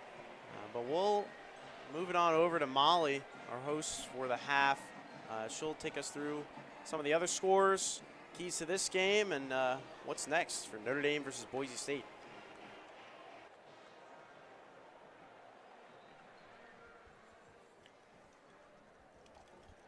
All right, it's halftime here at Notre Dame Stadium. We've seen a little bit of an unexpected performance from both teams. I think we were expecting to see a lot higher score coming into halftime. Some Notre Dame players that have been standing out on offense. You have Will Pauling leading the receiving core right now. He's got 43 yards. And then you've got Notre Dame rushing. Obviously, Jeremiah Love leading with 89 yards. Janarian Price not really in the game at all much. We haven't seen much from him. A lot of Love, a lot of Carr, and a lot of Pauling. And then you got Malachi Fields definitely playing in there too. He's got 38 yards. Defensively, Notre Dame, we're seeing a high performance today from Kingston Viliamuasa. He has a total of 6. Other than that, he's just almost got a sack there. He helps out with, got a sack with Drake Bowen earlier in the game today. As for Boise State, Ty Benningfield, is leading the defense right now. And then offensively for Boise State, we've seen a lot from running backs Sire Gaines and Dylan Riley so far. Gaines with 25 yards and Riley with 22. Another standout player has definitely been quarterback Madsen. Offensively, Boise State has struggled a bit. Maddox rolls out on the right about every time earlier in the first, and definitely needs to change things up a bit if they want to make a difference here in this game. Defensively, both teams have definitely been performing. Kind of like I had said pregame, it's going to be a defensive battle, and that's definitely what we've seen so far. I think Notre Dame's offense has been great. They just haven't been able to score, but they've definitely been pushing Boise State down the field, getting nearly to the end zone every time, just haven't been able to score as much as we thought. So that's what it's looking like right now for the Irish and Boise State. We will be right back here with some updates and scores on other games in college football right now.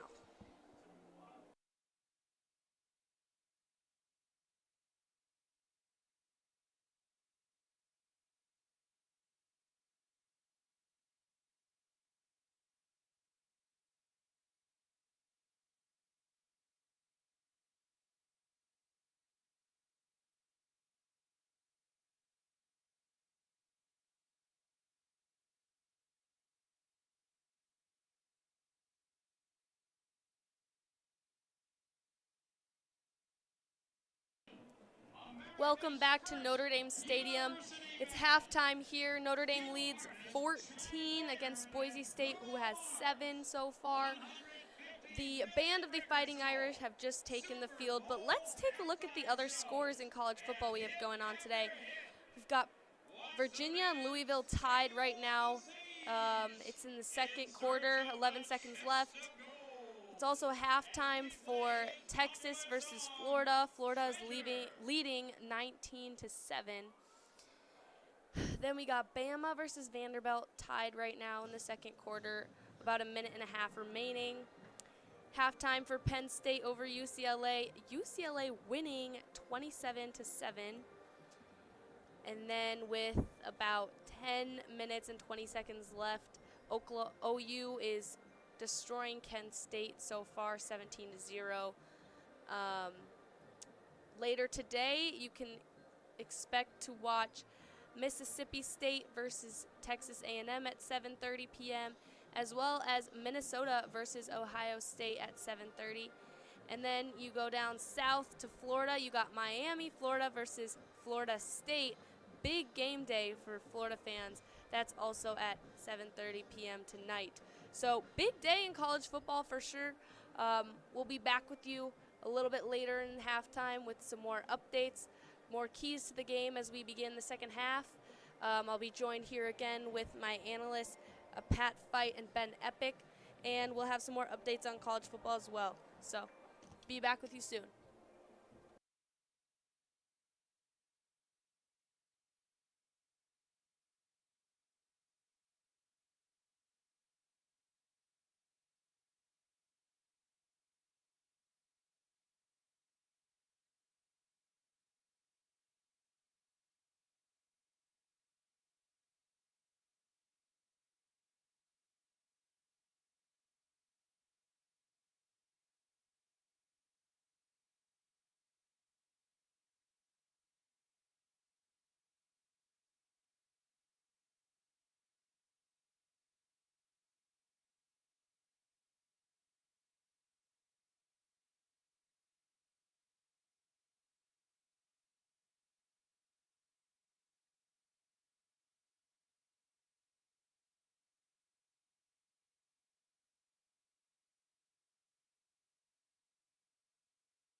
Hello, everyone, and welcome back to Notre Dame Stadium here in South Bend, Indiana. You're listening live to WVFI Radio. I'm Molly O'Malley, your host. Joining here in a second with Ben Eppich and Pat Feit. Score is currently 14-7, Notre Dame leading here in South Bend, where it is still a hot afternoon. Lots of greens still in the stadium. Fans are ready to go for this second half. I think they're expecting to see a lot more explosive plays from the offense of the Irish, trying to find their groove in the first half against the tough Boise State defense. Both teams, like I said, defending very well. All right, there's about couple seconds left here before we're kicking off the second half. So I'll throw it over to Ben and Pat here. Awesome. Thank you, Molly. All right. The Irish are getting ready to kick off the start of the second half. Eric Schmidt is getting ready to kick off and get this second half of play started. Kick is up and blasted out of the back of the end zone. The second half is underway at Notre Dame Stadium. Second half underway. Boise will start at their own 25. Notre Dame's been blasting the music these past couple of games. It's been really fun to listen to, especially now from the press box. John Cena intro. Here we go. Let's see if Maddox Madsen can make some explosive plays happen here. When we just heard that injury update, Devontae Smith is out for the game. It's a big loss for the Irish defense. Big gain for the Boise State offense, able to move their chains on the first play from scrimmage in the second half. Yeah, that was Cameron Bates. Got the ball rolled left. Got a first down there, Boise State. Boise State on the near hash. Madsen under center. Fullback motions out. Tight end motions into the fullback position. Two receivers, one running back. Handoff. Met immediately for a loss of yards.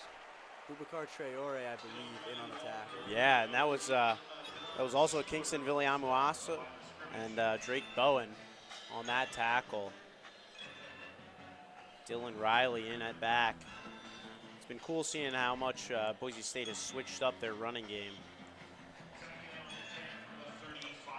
2nd and 10 for Boise State from their own 35-yard line. One running back in the backfield, one tight end, three receivers. Madsen in the shotgun. Motion, across the field, left to right. Play action fake. Madsen taking it himself, gonna get leveled by two Irish defenders there. Yeah, well, he motioned Latrell Caples across to the right and didn't really have much room to work with. So Madsen just rolls out, doesn't like what he sees, but eventually gets brought down there by number 14, Dallas Golden. It's a true freshman. Big play to start the second half. 3rd and 6 for Boise State on their own side of the 50-yard line. Madsen in the shotgun again. One running back to his left. Look to Caples and Marshall out on his left. Tight end motions in for a second, then motions out quickly. Is open and is able to get the first down. Move the chains. Get a new fresh set of downs. Well, yeah, that was Ben Ford on the reception. Basically just used Chris Marshall and Latrell Caples as downfield, fake threats just to get the quick check down. The redshirt senior. Yeah, clear out those corners right there, get some open space, move the chains. That's his second reception on the day. Broncos are near 50-yard line, 1st and 10. Madsen from the shotgun, getting ready to hit the snap. Ford goes in motion again. Madsen drops back, immediate pressure, screen play, wide open. Big play here from the tight end. Oh, and he's just tripped up by his own blocker, but there is a flag on the play. It looks like a block in the back potentially on Boise State, but I'm not sure. That was an interesting choice there. I'm not sure if you saw, but that was there was a receiver that was wide open downfield. That could have been a touchdown. Madsen just chose the screen on that play. Was a blindside block. We'll move that big play back 15 yards from the spot of the foul. Boise does get a first down, but a significant portion of that yardage is going to be taken back. Notre Dame faithful are not happy with that personal foul there and making their grievances known. Yeah, number 88, Matt Wagner. He is kind of a mix of a tight end wide receiver. He's actually listed as both. He just has such a presence catching the ball.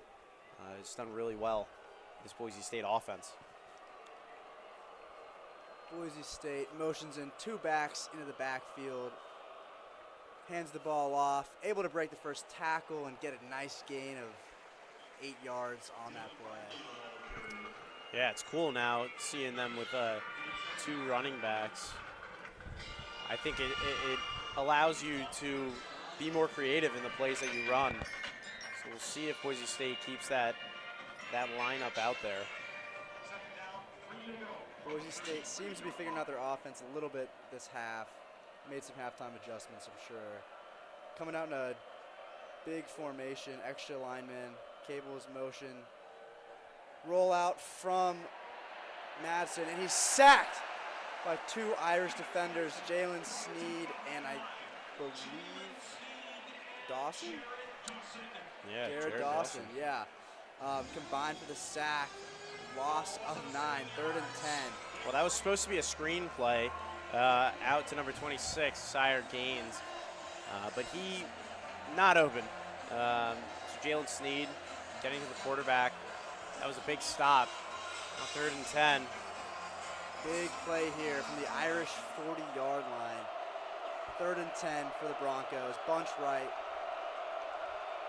Madsen in the shotgun. Sends a guy out wide. Dropping back. Madsen reading the field. Rolls out. Immediate pressure. Throws the ball away. 4th down. No flags. Well, when you have 6'7", 271-pound Bryce Young running at you, I don't think you want to take the sack there. Maddox Madsen just rolls out and throws that one away. Nothing really open downfield. That's a great stop for the Notre Dame defense. 4th and 10, now looking to get the ball. With that sack, he pushed him out of comfortable field goal range, so Boise State sends out their punter, looking to pin the Irish back deep in their own half. Interesting set here. Sky ball. Looks like to be a short punt. Going to land at the 20-yard line. Take a Notre Dame bounce. Notre Dame will get it with pretty decent field position, all things considered. That was a net 15-yard punt there. Yeah, that was not really what you want for Boise State, but C.J. Carr about to come on the field. Today he is 10 for 16, 134 yards, only 1 touchdown. But he's been spreading the ball out. He's thrown it to Malachi Fields, Will Pauling, Jordan Faison, Raritan, and Love. I think what we'll see here is Notre Dame looking to air it out downfield. But we'll be right back as we take a timeout. WVFI, the voice of the Fighting Irish.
Welcome back to Notre Dame Stadium.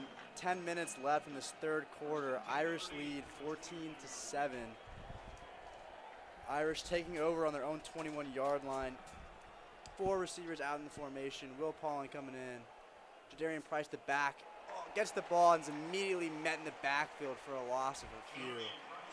2nd and 13 for the Irish. Yeah, that's Marco Notriani in for the tackle. Looks like there's a flag in the defensive backfield.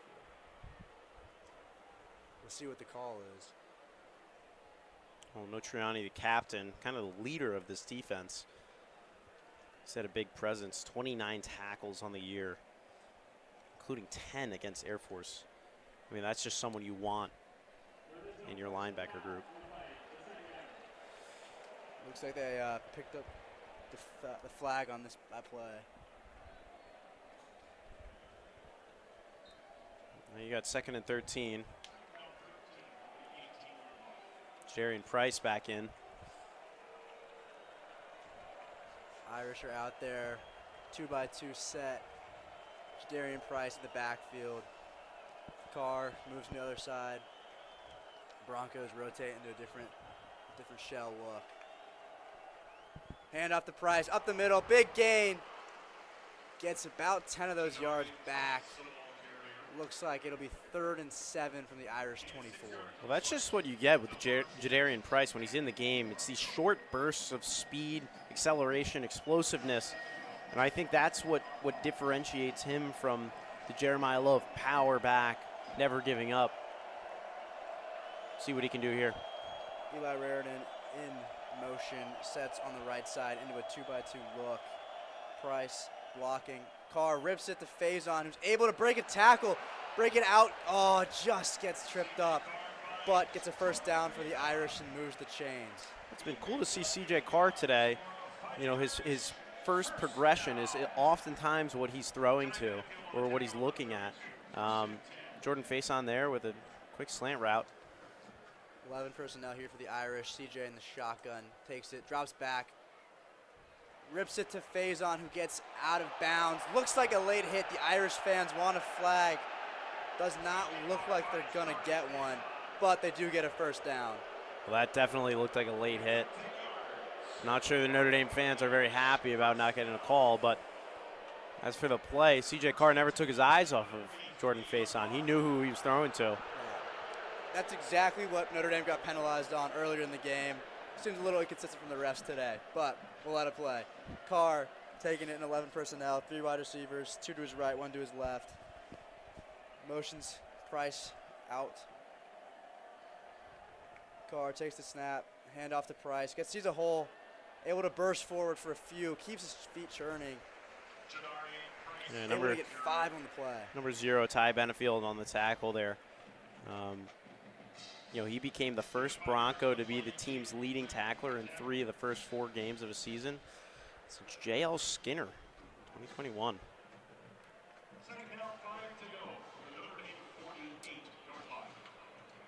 Irish getting ready for this 2nd and 5 on their own 48.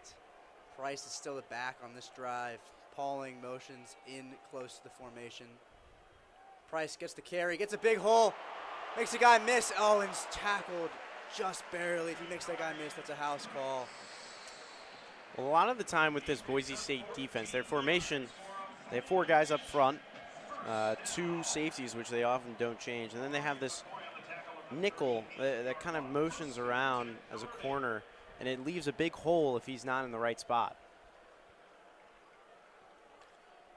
3 receivers out to Carr's right in the formation. Carr drops back, kind of keying in on one read, rolls out to his right, trying to make something happen, puts his foot in the ground, still up somehow, gets the ball out with 2 guys draped all over him.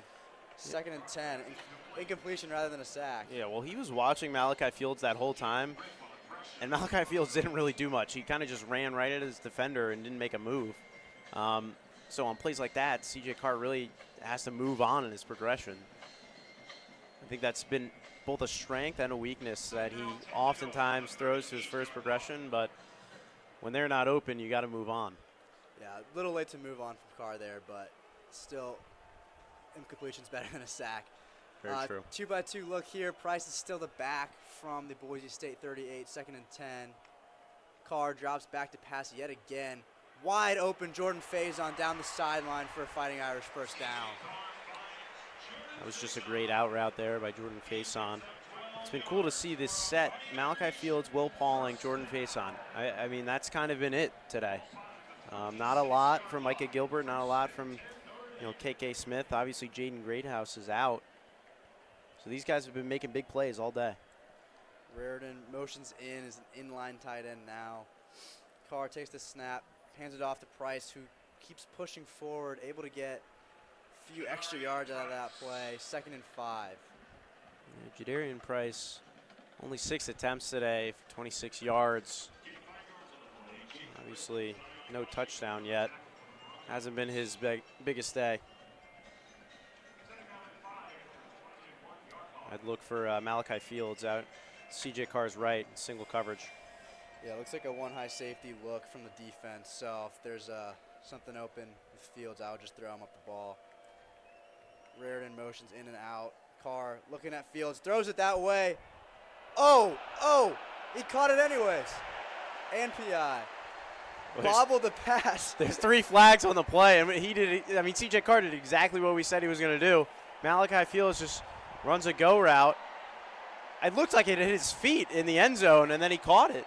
Bounced off 3 of his limbs, I think. Still somehow tracked the ball, catches it through. Pretty intense PI. Let's see. Hits his leg. Yeah, never hits the ground. Lands right in his hands. Oh, that's a touchdown. That's a touchdown if I've ever seen one. That hit both hands, flipped off his knee into the air. Ruled a touchdown on the field, too. Safety Zion Washington almost got in there to get the pick. But it fell right into right into Malachi Fields' lap. Perfect bounce. Ruling on the field is a touchdown. Irish fans are loving that call. That might be one of the most unorthodox catches I've ever seen. But a touchdown is a touchdown. Yeah, I mean, I don't even know how to describe this play. Yeah, go ball. Fields gets pretty heavily interfered with, ends up on the ground. Ball hits his leg up into his hands. Under review right now, but I don't see anything that would overturn that. No. The only thing I can think of is maybe his leg touched out of bounds or something, making him that could be the only thing. Ineligible receiver or something. But well, it's a hard ball to make for CJ Carr because he's running an out route, or not an out route, excuse me, a go route. And there's not a lot of end zone left, so he underthrows the ball. Number 23, I believe. Oh, his foot goes out of bounds first. I think that makes it illegal touching, but. And that was Smith in coverage. Yeah, his foot was down when he catches that, unfortunately. But I think the PI was happening in the end zone, so should be spotted at the 3-yard line, I believe. At the very least, a lot closer, 15 yards. Well, that's sad. That was a very, very cool play there. But you're right. I believe it makes him an ineligible receiver. As Notre Dame rings through with the Jeopardy soundtrack as we await a call from the ref.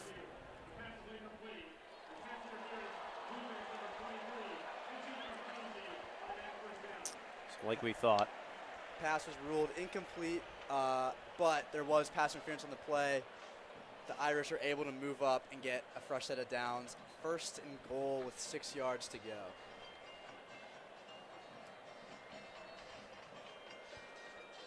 Yeah, that was Sherrod Smith in coverage. He's a sophomore. He's the 3rd listed on the depth chart for that corner spot. Interesting to see him in one-on-one coverage. And he's still out there. Price is still the back in. Notre Dame brought in an extra line. No, the 2 tight ends, it looks like. Both Raritan and Washington. Pass, go, fade ball. Malachi Fields, touchdown, Irish. Well, that's the same exact play that we just saw. Malachi Fields gets the fade route, goes up, reels it in. Touchdown, Notre Dame. Great to see just a dominant receiver for Notre Dame. We've been lacking that big X receiver for years, and Fields has definitely filled that role for us. Well, Malachi Fields, he has been one of the most consistent receivers in all of college football. He's riding a now 32-game streak of consecutive games with a reception, and that is top 10 in all active players in the FBS. Just a beautiful throw there, reels it in. Irish lining up for a extra point, hoping this one goes better than their last attempt. Hold looks good, and the kick is good. Irish up 21-7. Well, extending the lead is really important here for the Irish. I think one of the most important things, though, is that they kept this Boise State offense to only 7 points in the first half. And Boise State has been averaging, I believe, 2 touchdowns in the first quarter of their play. Yeah, Notre Dame's just done a great job also of limiting those explosives. That's been an issue for them this whole season. And even in that Arkansas game, there was a few. So limiting those explosives has been really good for this Irish defense so far. So we will come right back. Notre Dame 21, Boise State 7. 5 minutes, 49 seconds left in the third quarter. This is WVFI, the voice of the Fighting Irish.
Welcome back to Notre Dame Stadium. The Irish lead 21-7.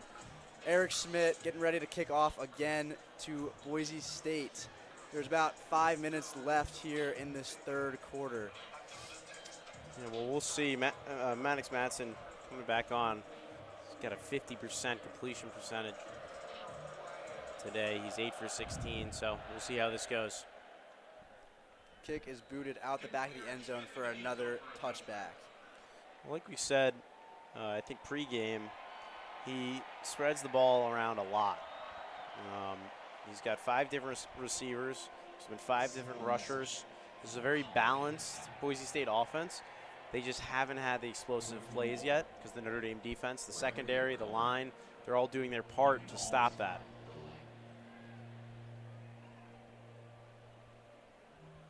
So we've got Father P talking here on Notre Dame scoreboard. Looks like we've got another timeout. So we'll come back in a little bit. Stick with us. Notre Dame, WVFI, the voice of the Fighting Irish.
we go. We're back.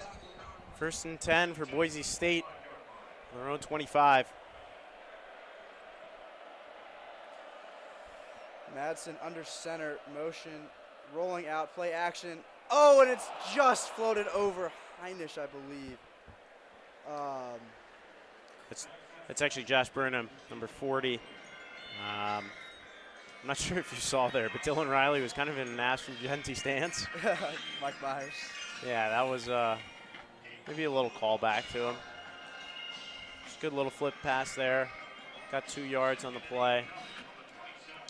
2nd and 8 for Boise State. Madsen is an empty right now with 5 receivers out in the formation.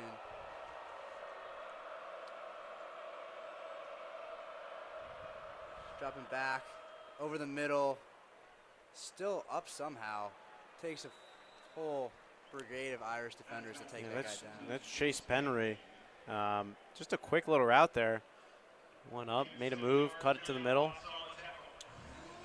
3rd and 1 for Boise at their own 34-yard line.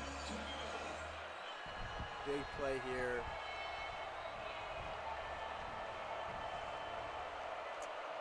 Here we go. Fullback and a running back. For Boise State. Irish bringing up a bunch of guys to the line. And he's met early. We'll have to see what the spot is. Looks like he'll be short of the 1st down. That's There's an 2 interesting different spots. Interesting call there.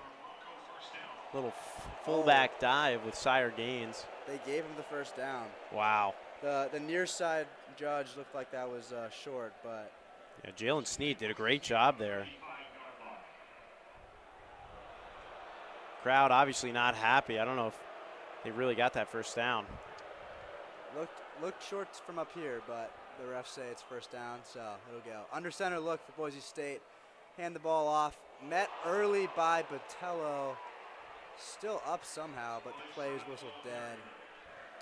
It was an interesting switch. They had both Dylan Riley and Sire Gaines out on the field last play, and then quickly moved to Malik Sherrod.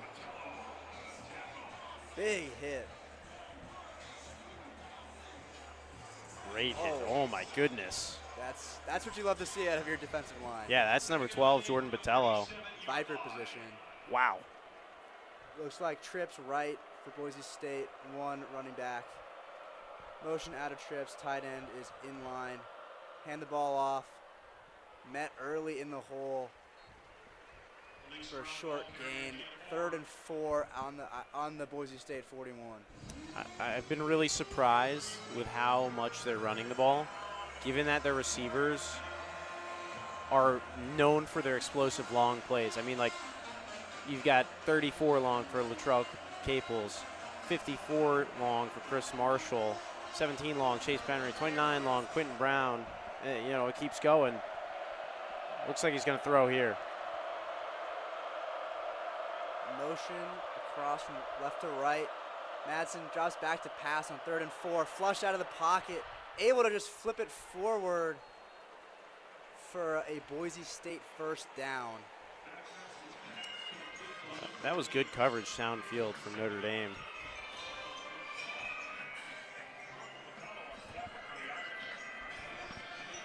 Looks like Leonard Moore is out on the field for the Irish. It's a great sign to see. Notre Dame's star cornerback has been dealing with the injury bug a little bit this last few weeks, but seeing him out there is a great sight for all Irish fans. Boise looks like they took a timeout. Oh no, the play is being reviewed for a incomplete pass. That would make it 4th down for Boise State.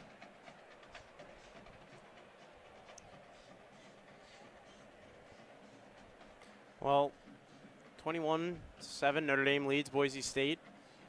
Just about 2 minutes left in the 3rd quarter. We'll be right back for this short break.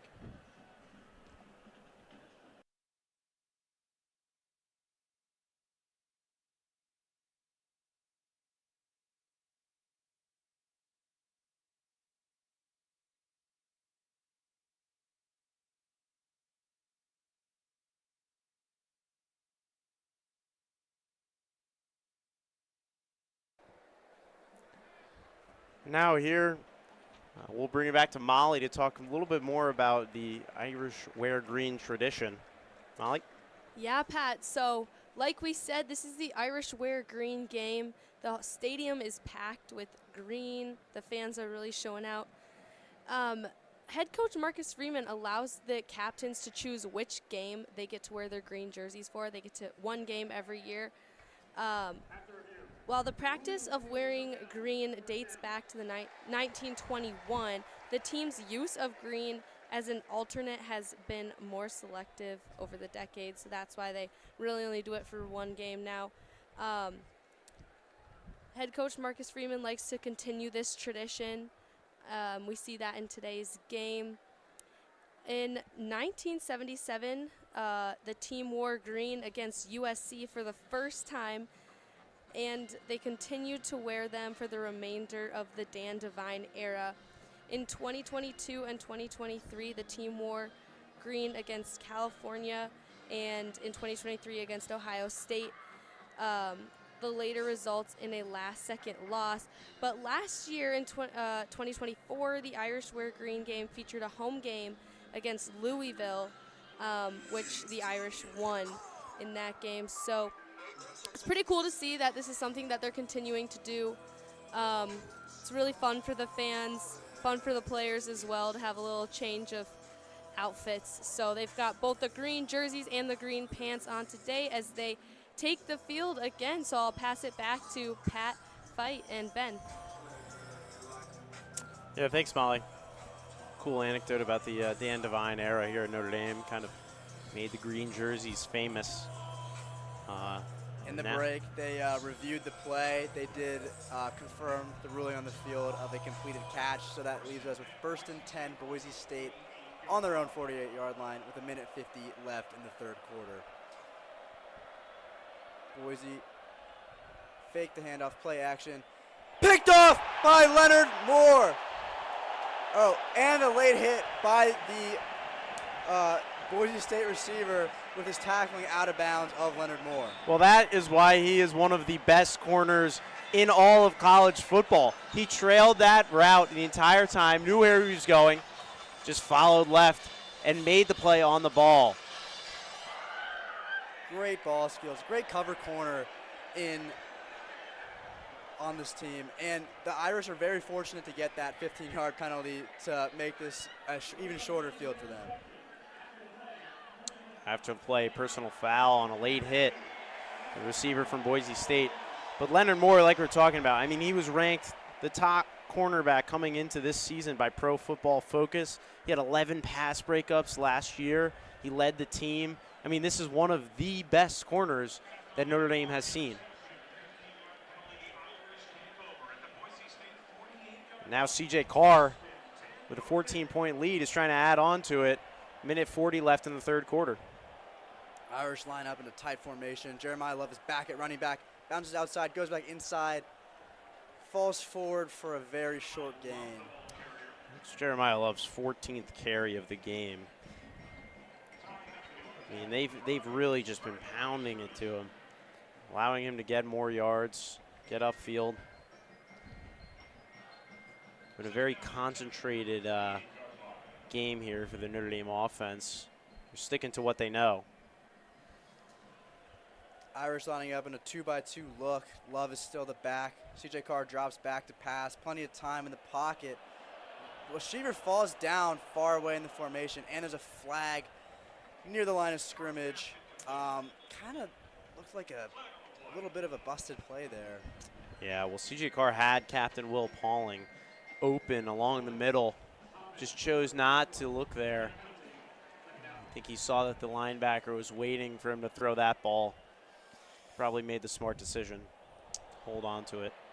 The Irish offense is moving back so that after that holding penalty, looks like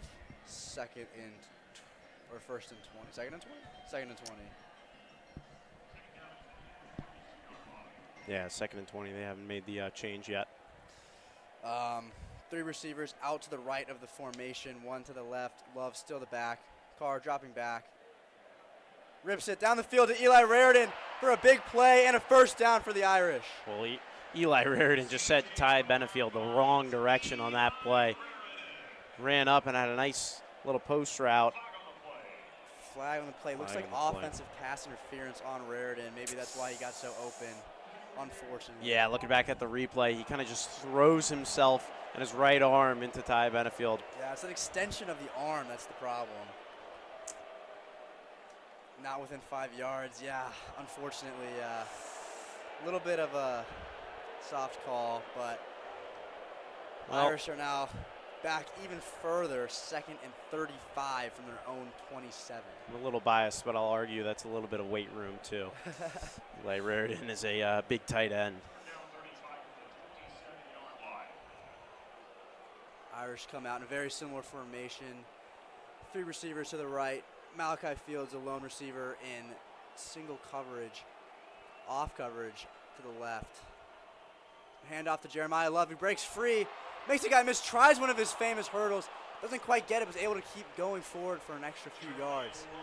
These Jeremiah Love hurdles have gotten more extreme as the season goes on. That one, he kind of just kicked Marion McCoy in the face about 4 feet in the air. Oh my goodness. Yeah, not his best hurdle. Yeah. But, Wow. Gets 10 of those yards back to make it 3rd and 25 for the Irish. Big Bit of a set here. daunting play. Irish in the exact same formation again. Whistles. Play it. Third quarter has ended. Irish will take the ball at the end of at the beginning of the 4th with a 3rd and 25 from their own 37. A big 3rd and 25. We'll be right back. Stick with us at WVFI, the voice of the Fighting Irish.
Well, the voice of John Bon Jovi just echoed through the stadium.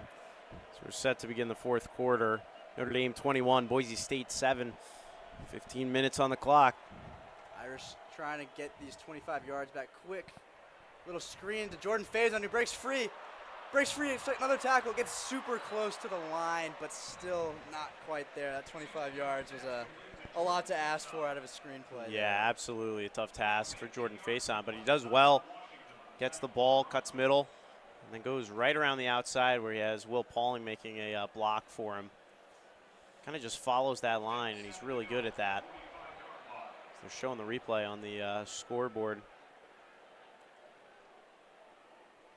Not enough. 4th and 7 from the 45. Freeman's not comfortable enough to go for this one, so just let James Rendell do his thing.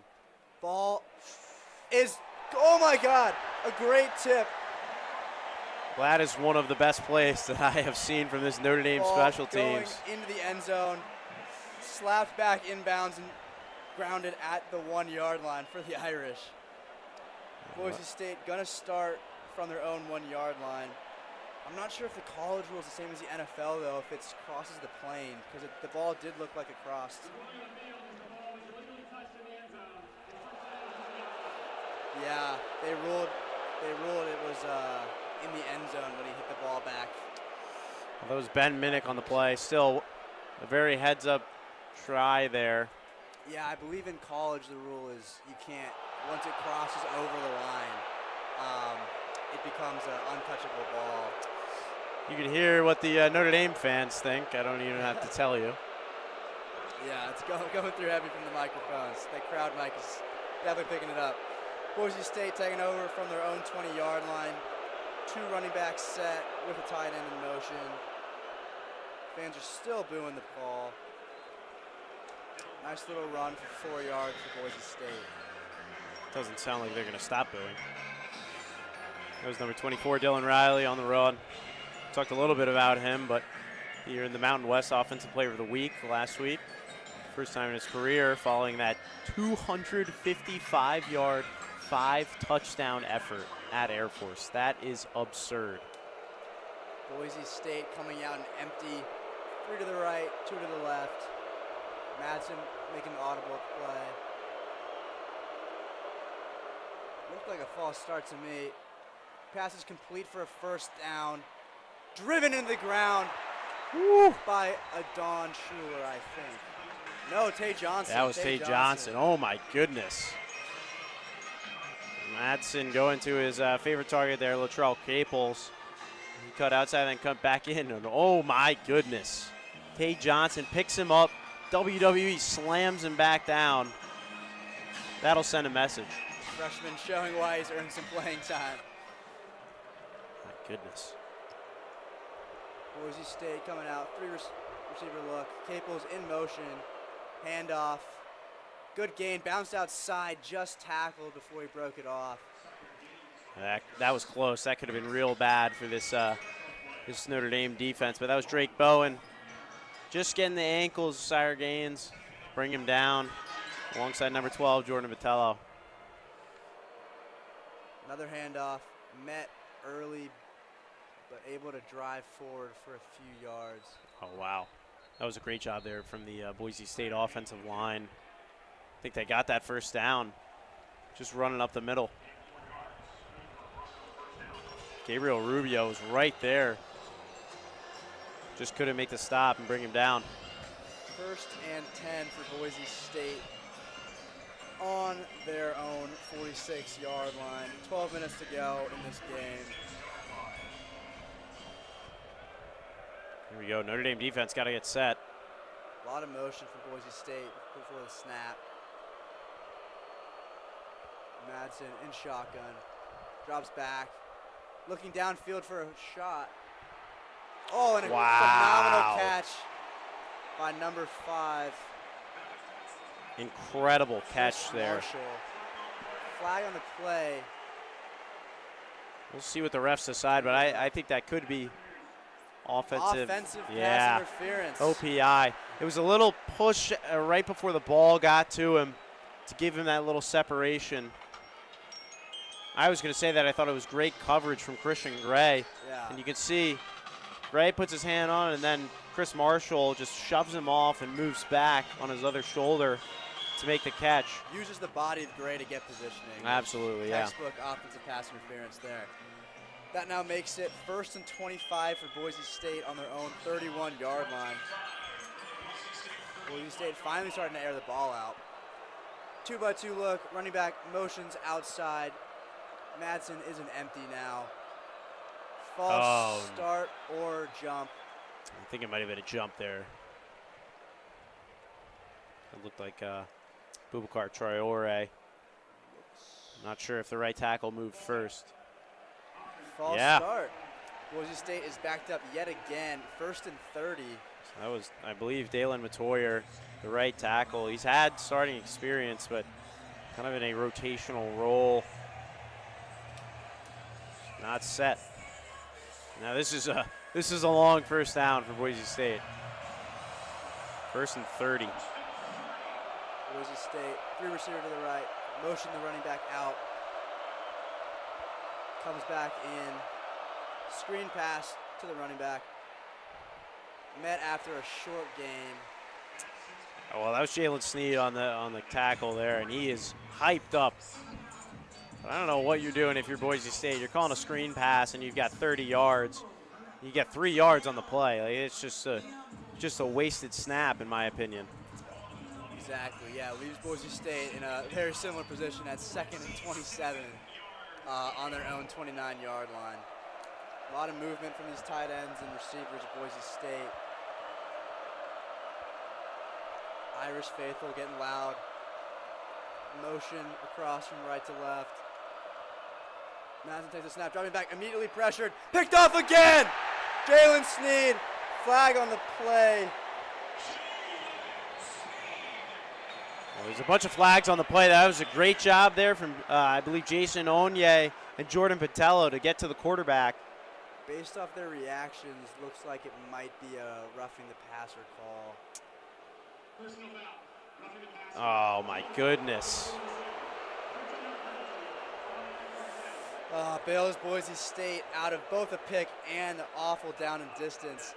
1st and 10 for Boise State. Oh man, I don't agree with that call one bit. I think Jason Onye is right there, and he can't really stop his momentum. That's one step. I mean, he's right there. Madsen gets the ball out of his hands, and Onye's already on him. There's nothing he can do to stop himself there. It's just a bad ball. That's one the Irish should have. That's a real bailout for Boise State. Boise State making the most of it, though. Under center, ready to snap this ball. Madsen hands the ball off. Hurdle for a 2-yard gain. Great job by Jared Dawson, the big senior there, to bring him down. The crowd, again, not happy with the refs today. Crowd might be more unhappy with the refs than Boise State so far. Refs are really getting involved this afternoon here in South Bend. And especially when Boise State offense is on. It's been really just a yellow flag show. Yeah, it's laundry day for sure. All right, bunch formation to the left. 1 receiver in the backfield. Irish fans are still mad about that call. Madsen snaps, drops back. Pressure in. Sack, threw the ball away. Looks like no grounding call on that play. They thought it could have been close, but that was just a great job from the defensive front. Jaden Osbury getting in there. Fans are begging for a grounding call here, but looks like they're not going to get one. 3rd and 8 from the Boise State 46. Notre Dame playing their music, trying to keep these fans riled up and getting ahead of these Boise State players. Here we go. Big 3rd down. 2-by-2 look here for the Broncos. Sire Gaines is in. Tight end motions in line. Roll out left for Madsen. Everything's covered. Able to cut back, though. There's no one there to meet him. And he's met short of the line to gain. Wow. Great play from Jalen Stroman. Great open field tackle. Yeah. Madsen rolled out to his left, which he hasn't really done today. He had 3 Notre Dame defenders, including Donovan Heinisch, on him, but he just cut right around, tried to get up the gut, and couldn't get it done. 4th and 2 here for the Broncos. Look like they're going to go ahead and go for this. Kind of got you at this stage of the game. Punting doesn't do much for you. Just less than 9 minutes left. You got to go for this. Madsen's under center. Irish defensive line is not set. Tight formation. Turns around, is ready to throw the ball, and it's tipped. Incomplete. Turnover on downs. Irish ball. Incredible job there. Number 27, Kingston Viliamuasa, got his hands on the tip pass. Just bat it down. Madsen looked like they were going to go with a run there, and he was trying to hit his receiver. I believe it was Matt Wegner, the tight end. Yeah. I've just been so impressed with this linebacking group today. Oh, absolutely. They've been flying all over the field, making big tackles, making big plays. Well, Notre Dame has been switching them in and out a lot. I mean, we've seen Jalen Sneed, we've seen Jaden Osbury, Billy Amuasa, and Drake Bowen. They're all making an impact, like you said. And I think it's just been more impressive as the season has gone on. But now Notre Dame takes over 21-7. 8 minutes and change left in the 4th quarter. And we'll see how this goes. Stick with us for WVFI, the voice of the Fighting Irish.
Welcome back to Notre Dame Stadium. 8 minutes, 37 seconds left in this 4th quarter. Irish lead by 14, and they just took over on downs on their own 48-yard line.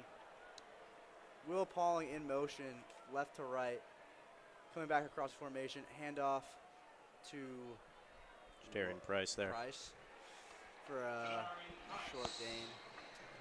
Well, CJ Carr today is 15 for 22.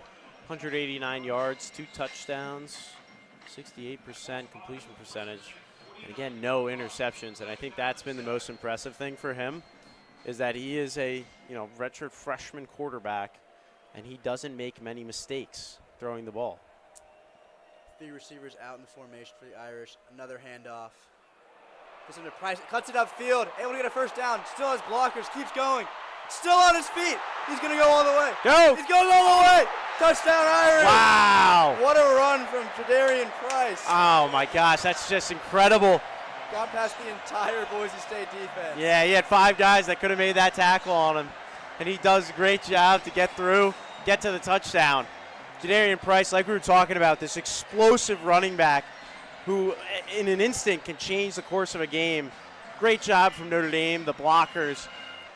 And Jadarian Price. Also, just the downfield blocking of these Notre Dame receivers, so willing to just stay on their blocks and keep pushing. Look at Malachi Fields. Absolutely. All the way to the end of the play, blocking for their guys. Been very impressed with this Notre Dame wide receiver core. Looks like a switch at kicker for the Irish. But it's good. Irish lead 28-7. It's 48. I'm actually not sure who it Yeah, is. I don't even see it on the.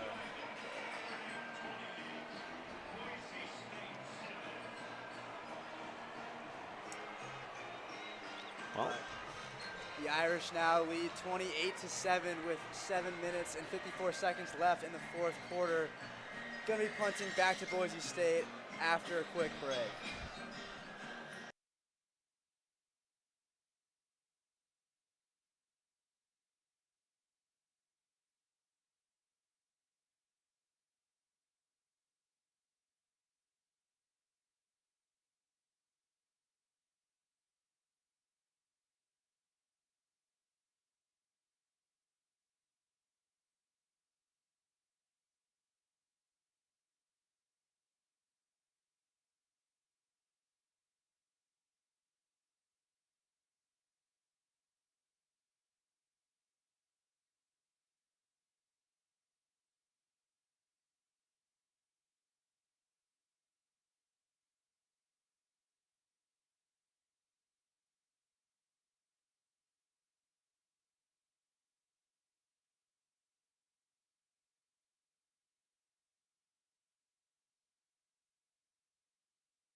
Well, Jadarian Price, with his 8th touchdown of the year, gives Notre Dame a 28-7 lead with just under 8 minutes left in the fourth quarter. They are set to kick off, and Boise State gets another chance to cut down this lead. Looks like Schmidt is back in at kick returner for the Irish. I believe that's Malik Sherrod back there for Boise State. Let's see if he tries to run this one back. Kick is up. Falls into the end zone for a touchback. Boise State doesn't really gamble a lot with their kick and punt returns. I don't know if they've actually returned one today. But Boise State's comfortable starting at their own 25-yard line for this drive. A pretty big lead to overcome here today. Yeah, Maddox Madsen has not looked good. He's 13 for 24, only 136 yards, no touchdowns, and 2 interceptions. That is not what you want. Madsen under center. Cables comes in motion, close into the formation. Roll out, boot right. Jordan Botello comes close. Tight end is leveled after a short gain of 2 yards. Yeah, that's number 14. That's Dallas Golden, the freshman. I think this Notre Dame defense has done a great job, especially when Madsen rolls out. They know where they need to be covering, and they're very tight to their receivers. Madsen dropping back to pass out of shotgun. Lets one rip to Cables for a first down if he caught it. It was a low pass. Golden maybe not thinking as hard after the great play he just made. Gives up a reception right there. Boise State going to tempo. Pass complete over the middle for a gain of 7. Resets the chains. Leonard Moore there in coverage. Yeah, Boise State really feeling the crunch of this time. Irish able to generate pressure. Oh, and almost picked off through the hands. Well, that was number 19, the freshman, Remo. Flags on the play near the quarterback. Madsen looks to be walking backwards, but we'll wait for the call. Holding on the offense, number 72 on the line. Makes this 3rd and 13 for Boise State. And this has just been a tough day altogether for this Boise State offense. Notre Dame defense has worked together as a unit, I think is the best way to describe it. 2nd and 13 for Boise State. Madsen empty. 3 receivers out to his right, 2 to his left, and a stack. Madsen looking to his right. Rips one. Oh, again. That was Tate Johnson back there, I believe. Off-target pass. And that ball, Madsen just looks to his left. Yeah. Ball is way too far. Receiver ends up playing defense to avoid a pick there. Yeah.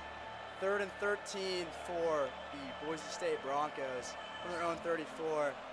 This Notre Dame crowd is getting real loud. This play feels like it might be for game.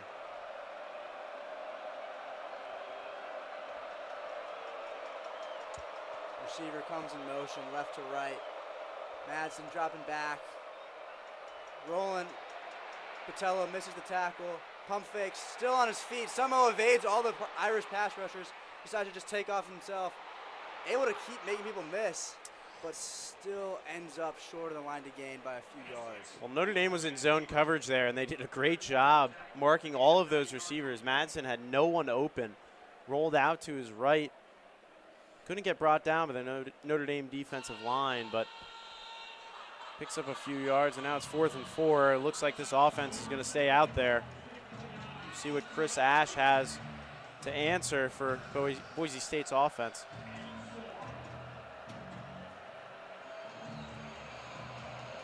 That's Sire Gaines in at running back. Madsen in the gun. Tight end off to the right, 3 receivers to the left. Drops back. Able to get it for a 1st down. Still on his feet, fumbled, picked his own fumble up, or not. Oh, and it looks There's like a little bit of a scrum down there. there were 3 Notre Dame guys that jumped right on that, led by Don Schuler. Looks like the signal is Boise State ball.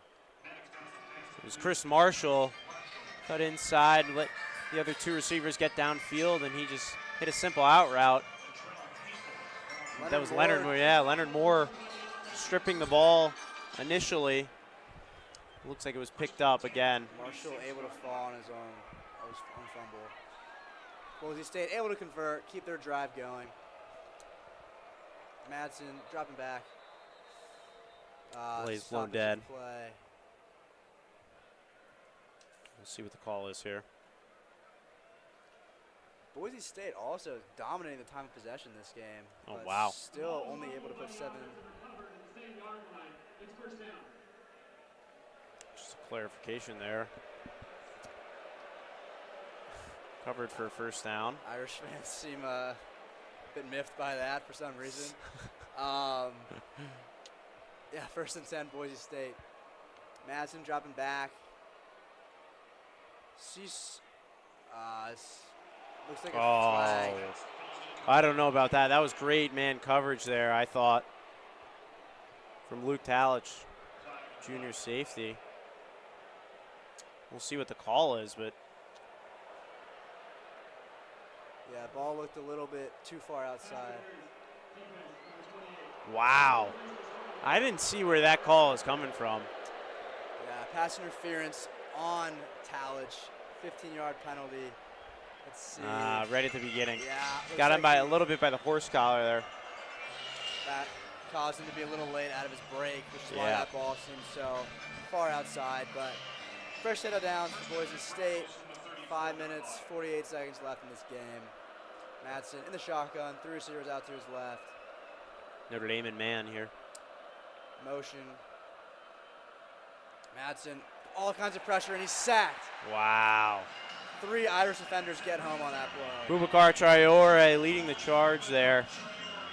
I mean, that's just great man coverage. Allows time for your defensive line to get in there, along with Drake Bowen. Oh, my goodness. The Notre Dame defense has significantly increased their pressure today. Madsen going with some tempo, snaps the ball, immediate pressure, rolling out to his right, able to make a pass, but it's dropped. Yeah, that's one that needs to be caught. Does a good job rolling out. Number 82, Ben Ford, can't make the catch. Again, Notre Dame bringing the pressure. These Irish pass rushers are doing a good job of generating pressure, which is something we haven't seen much of this year, but it's been a great game for that so far. 3rd and 18 for the Broncos. The flag was just thrown. I believe a Boise State player was talking to the ref. Oh, illegal substitution. I believe that was for Latrell Caples coming out. I'm not sure what exactly it was. But that'll move the chains back even more. 3rd and 23 from the Fighting Irish 47. You can seal the game here if you're Notre Dame. Looks like they got Notre Dame has 3 safeties out there.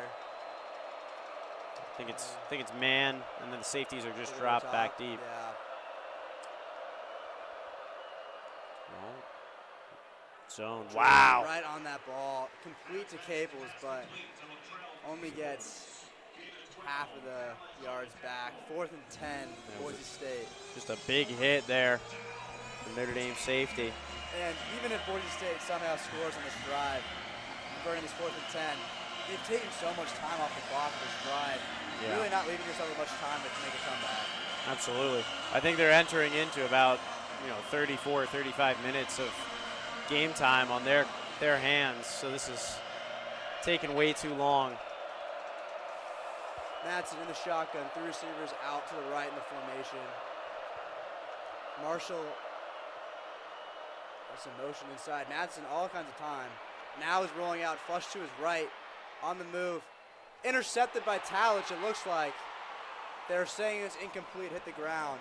Refs just waved that one off. Like we were talking about, I mean, now there's 4 minutes, 26 seconds left. He just burned 50 seconds on one play. The clock management here from Madsen is not what you would expect of a redshirt junior captain. Veteran, too. Looks like an interception, but honestly, probably be better for everyone besides Talich if it's just a turnover. Yeah. It's a turnover on downs.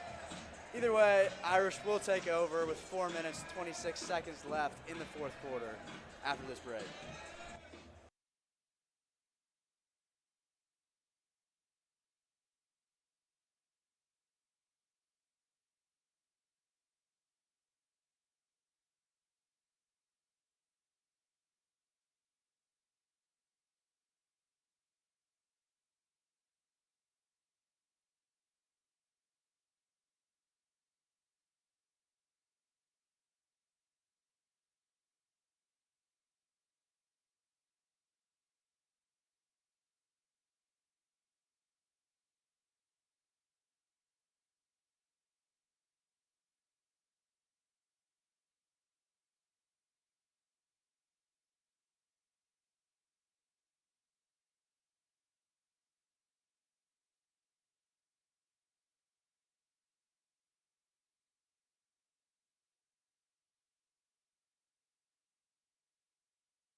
Well, as if it couldn't get worse for Maddox Madsen, the refs just ruled that his last pass was indeed an interception, his third of the game.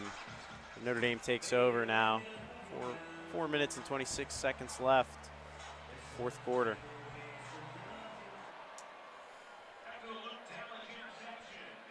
Jeremiah Love is the back. Kind of an interesting formation going on here. The ref is holding this up. Here we go. The tight ends, Washington, Raridan, both go in motion. Micah Gilbert motions in. End around to Jordan Faison, who's fumbled. Breaks a tackle, breaks 2 tackles. Sort of a end around misdirection play, but the did not go well. Yeah, that was not flushed out very well from that Notre Dame offense. Faison, again, he had trouble with the punt earlier. He made a little mistake there. Once that ball is in his hands, he can really just do anything with it. The flag on the play, refs are discussing it. Oh, wow. They just got, I believe, Emil Wagner, captain, on a face mask call. I believe they declined the penalty, though. I think for the yards or something. But yeah, offensive face mask. But penalties declined after that disaster of a play. 2nd and 18 for Notre Dame from their own 19. Now you got KK Smith and Micah Gilbert out there at receiver.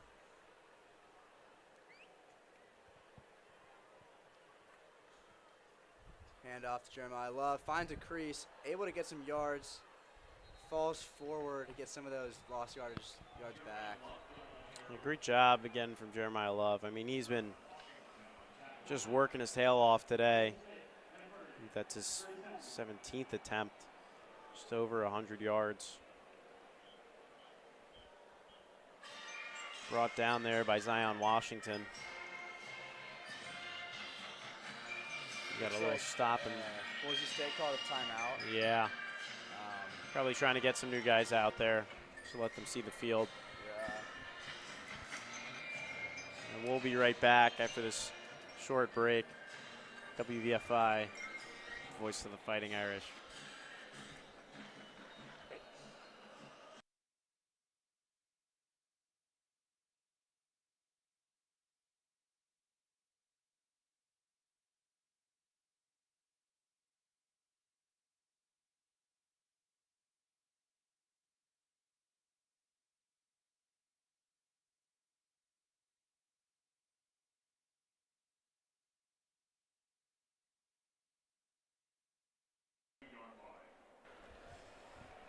Welcome back to Notre Dame Stadium. Irish at a 3rd and 15 on their own 22.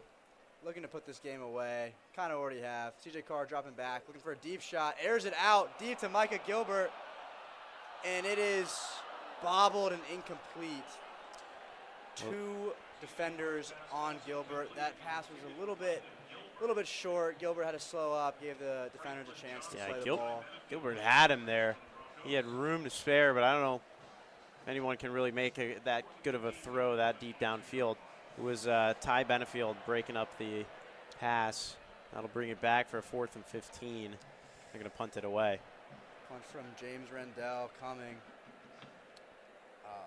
The Boise State return man's on the 30-yard line, waiting for this punt.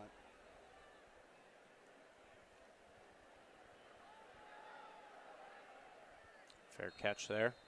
Fielded at the 33. Malik Sherrod. Well, I think today has been a test to this Notre Dame defense. Really stepping up and silencing a lot of the criticism that they've faced throughout the start this year. But also, you know, this Boise State offense has not looked like they have in the past. Maybe that's a testament to Notre Dame's defense, their secondary, their line, and especially those linebackers making big plays. Boise State not looking like they're throwing in the towel yet. In empty. Man, another flag on the play. Looks like that's going to be a jump on the Irish. I believe they're pointing at Oh, no. Oh, wow. 1st and 15 for the Broncos here. 4 minutes left in this game, 3 touchdowns. With the way they're moving the ball, or I guess not moving the ball, it doesn't seem like they're in for a comeback, but credit to them for not throwing in the towel at least. Madsen in empty, trying to make something happen.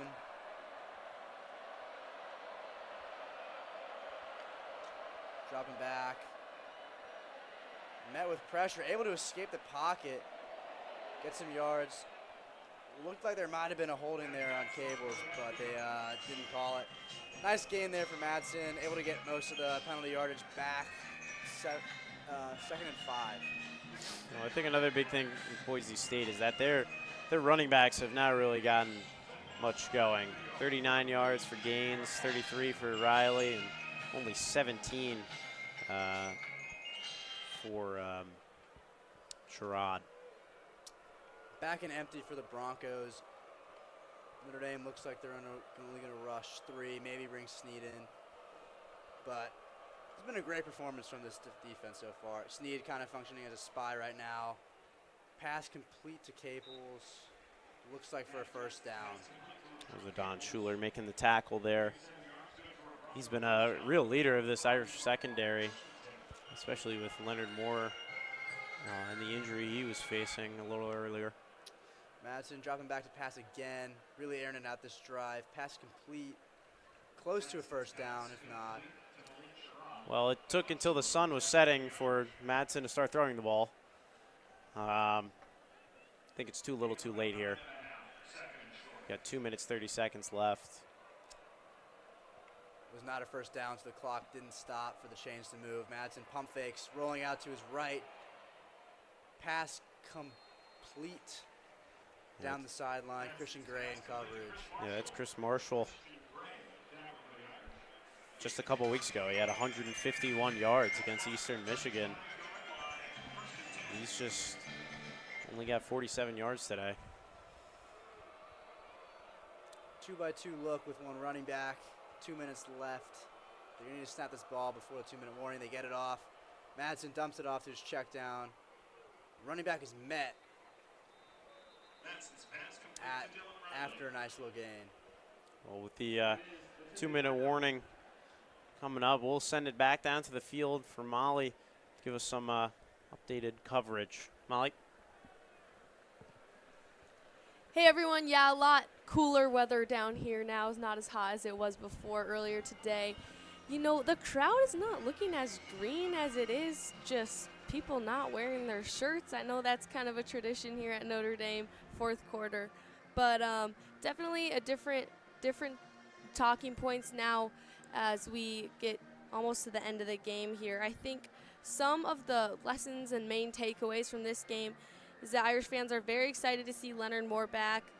Jadarian's run was really impressive, really got the crowd going down here. As for Notre Dame's defense, they've done a really great job. We've seen them force Madsen to scramble a lot, especially in this 4th quarter. Not much of the running backs for Boise State have done anything, so props to the Notre Dame defense there. Other than that, they've been keeping Boise State to 7 points all half, so looking at that, yeah, so it's pretty good vibes down here, and the fans are hyped for the last about minute 54 seconds left of the game. So thanks, guys. Thanks, Molly. That's great.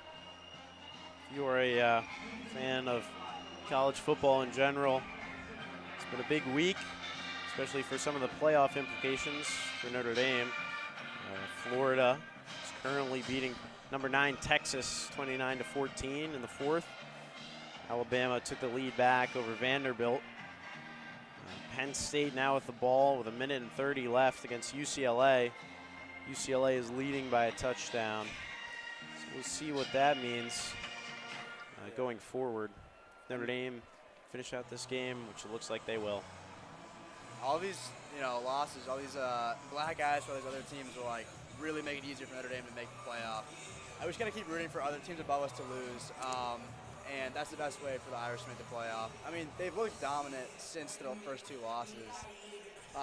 This is their lowest scoring game, and it's 28 points, which is a pretty good offensive performance, not even counting the 2 drives that stalled out deep in Boise State territory. This game could easily be Definitely.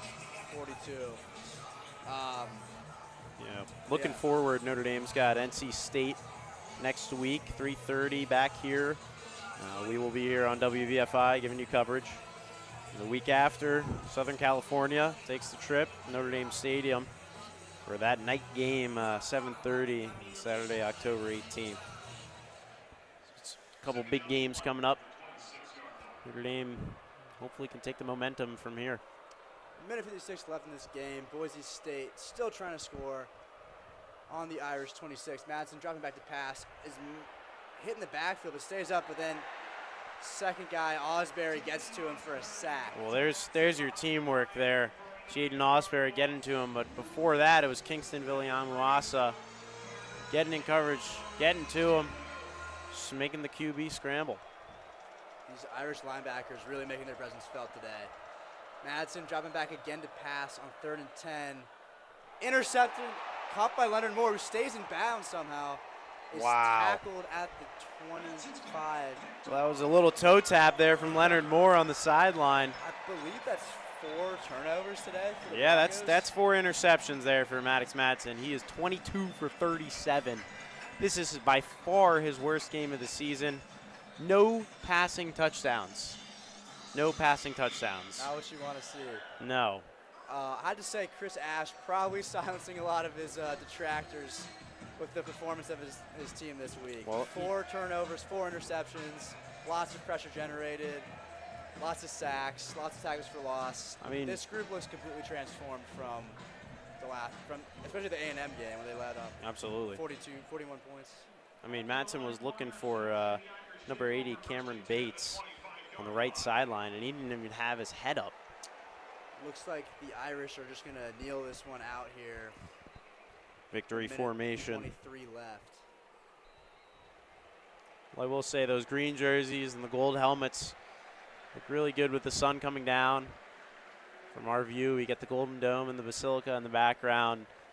It's nice to see all these blue shirts and orange shirts leaving the stadium and the green ones staying. It's been a great game here, 28-7. I've been very impressed with this Notre Dame team today. Me as well. They've looked great in 2 of the 3 phases. Special teams hasn't looked as great, but when we get our starting kicker back, I think things will go back to normal. Agreed. But yeah, just a great game all around. I think it really was that wide receiver core that stepped up big time today. Malachi Fields, Will Pauling, Jordan Faison did really well in coverage, did really well catching the ball. And now we'll run the clock out. Notre Dame defeats Boise State 28-7.